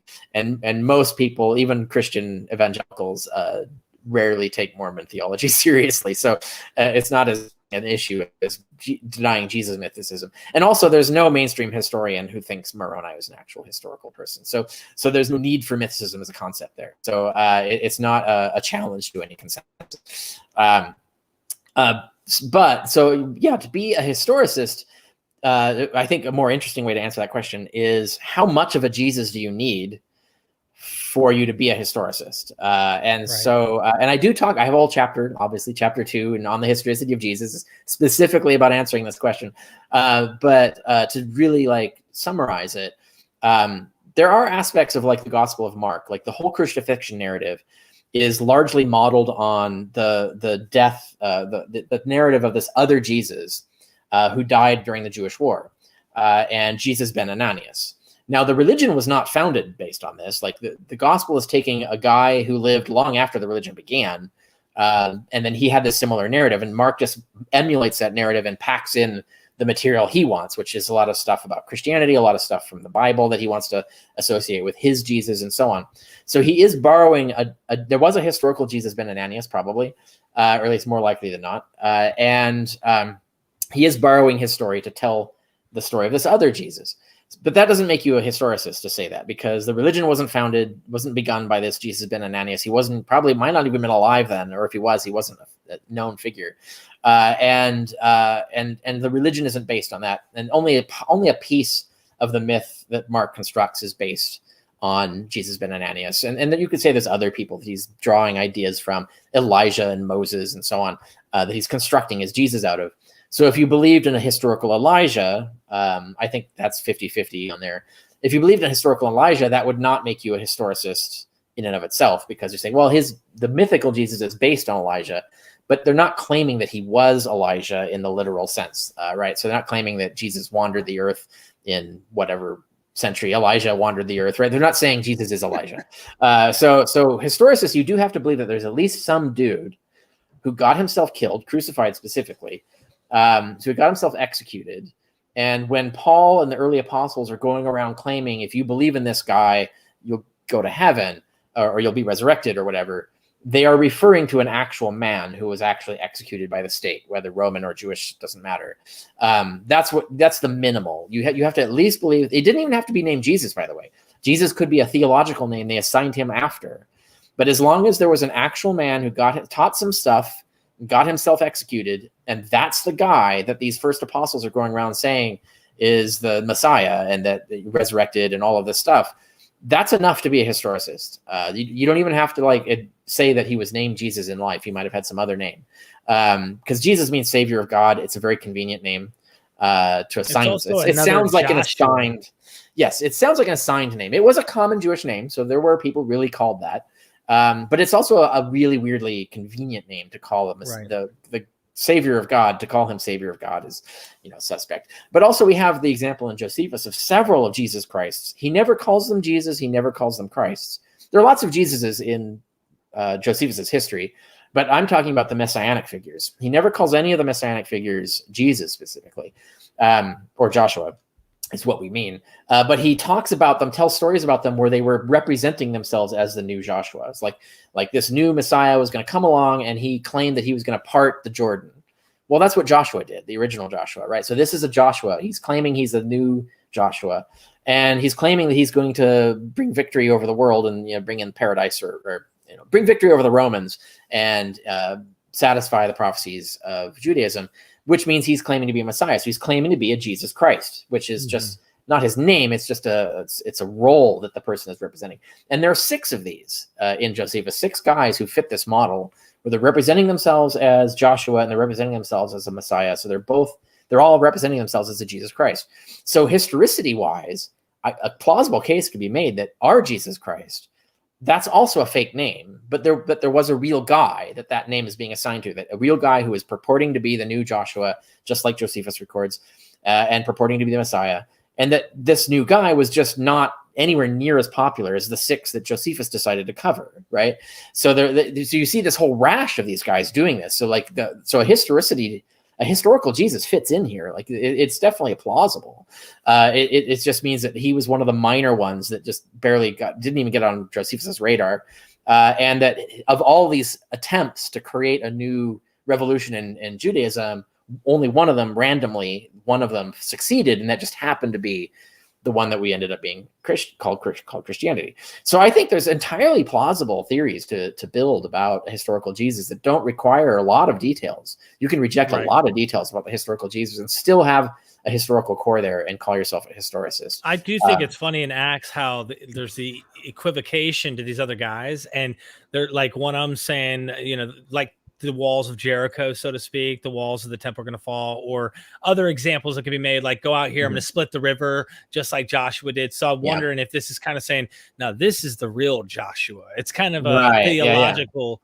It's interesting. Yeah, Thank you. Probably. Yeah. I mean, that would make sense. Let's put it that way. That would be a plausible theory. Either side can use that data, though. That's the problem that we have. So, it is a problem. Yeah, it's epistemic, creates an epistemic ambiguity, and that's a common state to be in for ancient history, where we're often not certain about. And I want to say this, and I want this to be like, please absorb this. This is why either side, it's important not to be dogmatic and to approach this like enjoying this, especially if you're not someone who is an apologist, as we've been talking about with Daniel. where you have to have this be true, or else if you're showing this, like, you're not open-minded and having this dialogue and he did not exist, he did not prove it, if he, you're like showing you're a fundamentalist on the opposite side, or vice versa. He had to have existed historically. You're a complete, it's like, let's calm down and say, both are hyperbolic. I don't endorse either position. Whereas I'm sympathetic to both of the lesser positions. The reasonable historicity is a plausible position to take, and as is reasonable mythicism. So I reject these extreme absolutist points of view. Thank you for saying that. Thank you. Crossover Maniac, thank you for the 5 follow-up question. Was the book of Mark originally intended to be just a story like Ben-Hur that was later declared to have actually taken place? And real quick before you answer that, thank you, Dion. Thank you so much. Love having Dr. Carrier on. I appreciate that love. Thank you for the super chat. So I love the word intended, right? So that now we're talking psychology. We don't really know what was in the mind of the author of Mark, right? So we what his intentions were, we don't know. We can guess at, and we can guess at based on clues he's left and based on what was typical of the time. And the guesses are somewhat reliable, but not, I wouldn't assert as known fact. But so like Mark 4 has been brought up in this conversation where he has Jesus explain the doctrine of double truth, where there's the parables you're not supposed to take literally, but I'm telling them the outsiders are supposed to take them literally, and that's bad. And then but the insiders are supposed to get the real meaning.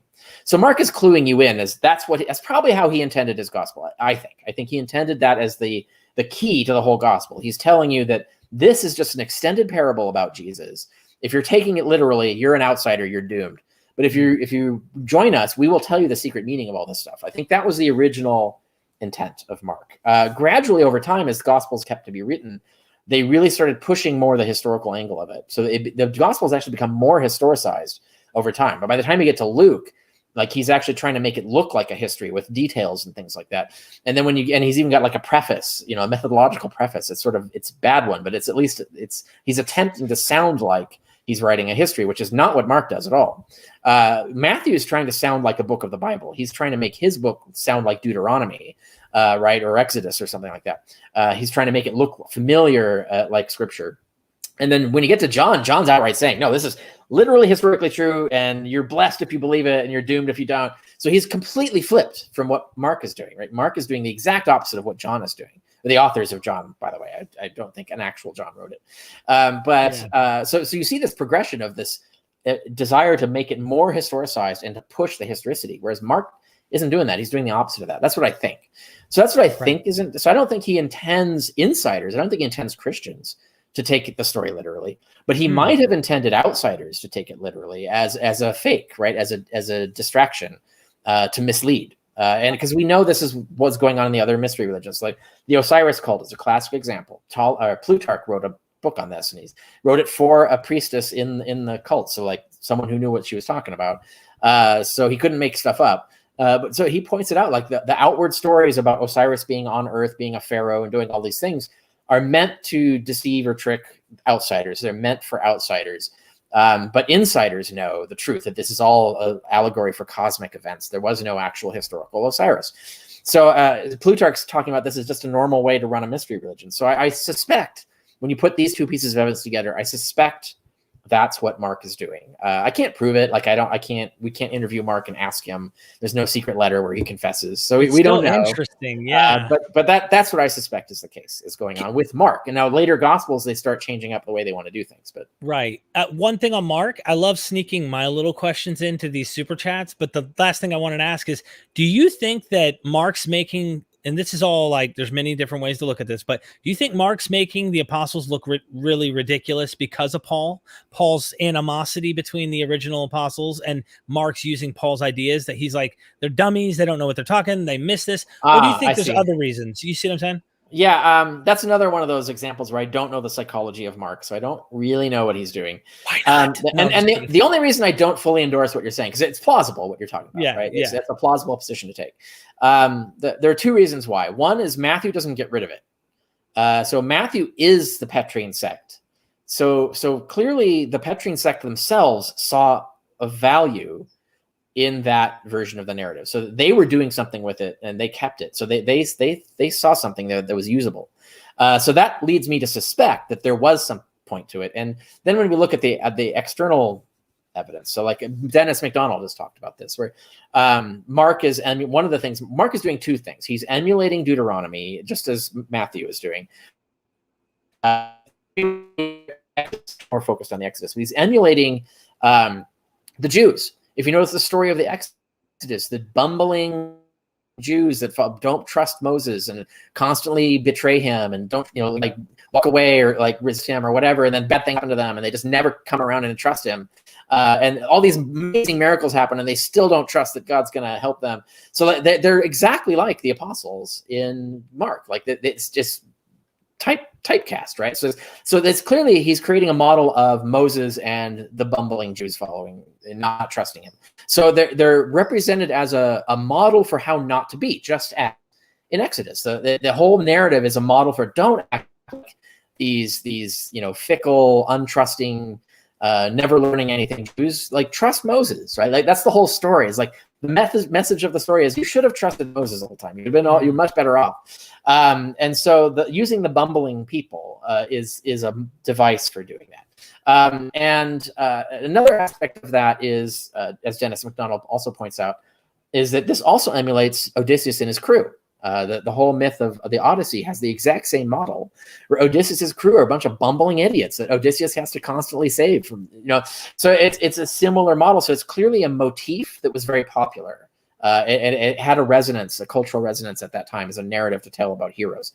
And then the other side of it is that the whole point of Christianity was that this was a secret that no one understood, and only after the resurrection did people finally get it. Right. So like that you find in, 1 Corinthians 15, like the apostles, Paul doesn't even mention the ministry of Jesus. Right. And which I think is curious. But if you're a historicist, you still have to admit Paul thought that was, not only did Paul think this, but the creed that he's quoting, which is the original creed developed by the apostles. It's that he's quoting. It's not his creed.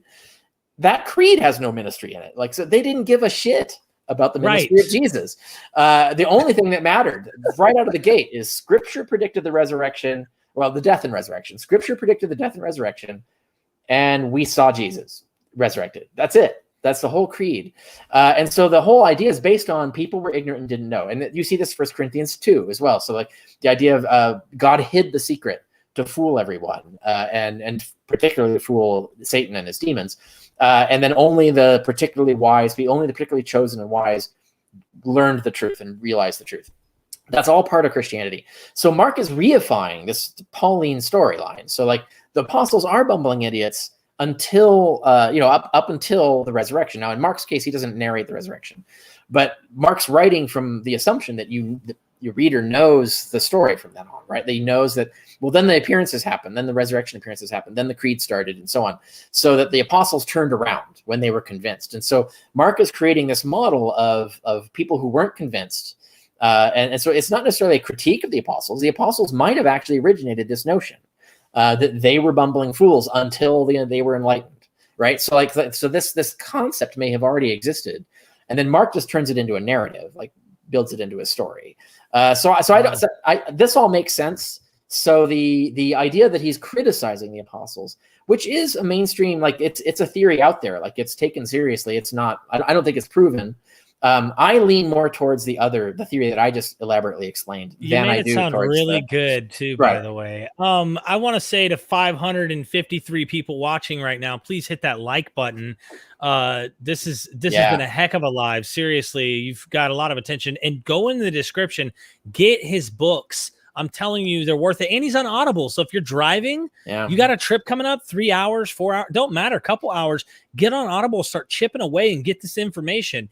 Even if you don't agree, I want to hear why. That's why I love this stuff. Like, it's so cool to learn. Converse Contender, he's a good friend, actually. He's been on the live. He's a cool guy. He's a Christian. We disagree. But nonetheless, he says, will you debate future Christian historian Camille? Anytime Camille wants to. We've had exchange of blog articles on the subject, so people can go to my blog and look at what I've written in response to Camille Gregor's treatment of this. Gregor takes at least a lot of this more seriously than like, for example, Bart Ehrman does. Like, he's actually understands the math and is trying to like interpret how I'm using the math. I think he gets things wrong, but they're not because of incompetence or resistance to discussing it. Like he's like Bart Ehrman, for example. But I think Gregor's got some interesting things to say, and then so I can explain why he's getting things wrong about the way I argue in my book. But if you want to learn about that, you can find my article on the blog.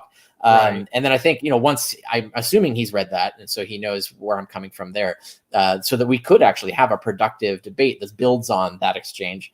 Definitely. I don't myself organize debates though. So yeah, someone else would have to organize that. I'd be the guy, but he said he wanted to first get a PhD. And yes, that's right. I have heard that. And I respect that. That's totally legit. Yeah, I have no criticism for that approach. Yeah, and I mean, he's a smart guy. So, I really would love to do that in the future. Thank you for the super chat, Converse. Let's talk in the future, man.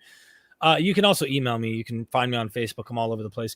Alan, thank you for the super chat. If we accept Harold Lloyd was the prototype for Superman, is it reasonable to call Superman a historical character? No, that wouldn't constitute historicity, right? That would be another Elijah comparison, right? So even if Elijah existed, that wouldn't mean Jesus existed, just because Jesus was based on Elijah, for example. So no, that the answer would be no. Thank you for the super chat. No, I appreciate you sticking this extra time. Everybody hit that like button. Share this out. Someone needs to see this. Look, this thumbnail that I made, I went on YouTube and I looked up specific titles for Daniel as a forgery. And in fact, I saw mostly Christian videos. Right. I saw a pastor. I saw a 2-minute video of a pastor saying, people are saying Daniel's a forgery and that it was written in 90 AD or sometime like that. And I'm like, wait, that is like the worst. Nobody serious is saying that. So he must have went in front of his audience and said, I'm going to preach this really wacky theory here to let everyone know, don't worry, Daniel's not a forgery, and not address the serious situation of why it really is. And so I had to have you come on. This is going to be on YouTube. Anyone that thinks Daniel's not a forgery, I was going to ask you about Porphyry, but 3rd century historian who literally says he thinks it's a forgery. But yeah. I don't talk about this in my article. The reason being is, as I mentioned in the video I did, the post-game analysis video I did with Jonathan Sheffield and Boyce and so on. So Porphyry did notice some of the things that we now notice about Daniel. But Porphyry himself is not a modern historian. He didn't get everything right. So I mean, it's interesting that he noticed these things and published it. But I don't see him as someone to go to as the source for this idea. Go to contemporary historians. There's, the current commentaries, peer-reviewed commentaries. That's where you go now for current scholarship on this. You don't need to rely on anything Porphyry said. Well, thank you so much, Dr. Carrier. Oh, my good friend Craig and Ford, we're doing a mythology show coming up about Odin and Thor. So be on the lookout for that. And we're not talking about like just the movies or something. Like, he actually wants to tell you the history of these myths. Yeah. And how they actually in the Proto-European world, like how this played a part. So go subscribe to his channel. He's going to be live on MythVision. You guys will see it. Thank you. Yeah, I've been on his show too. He's really cool. So I recommend checking out his channel for sure. Seriously, if you want to go see that interview, it's on his channel right now. So Craig and Ford, thank you so much, man. I love you guys. And thank you, Dr. Carrier. I'm going to be shooting you that money here for spending this time with me. And everyone who doesn't know, I have to say this before we go. I know everything keeps added, but get on MythVision Patreon. Help Dr. Carrier too.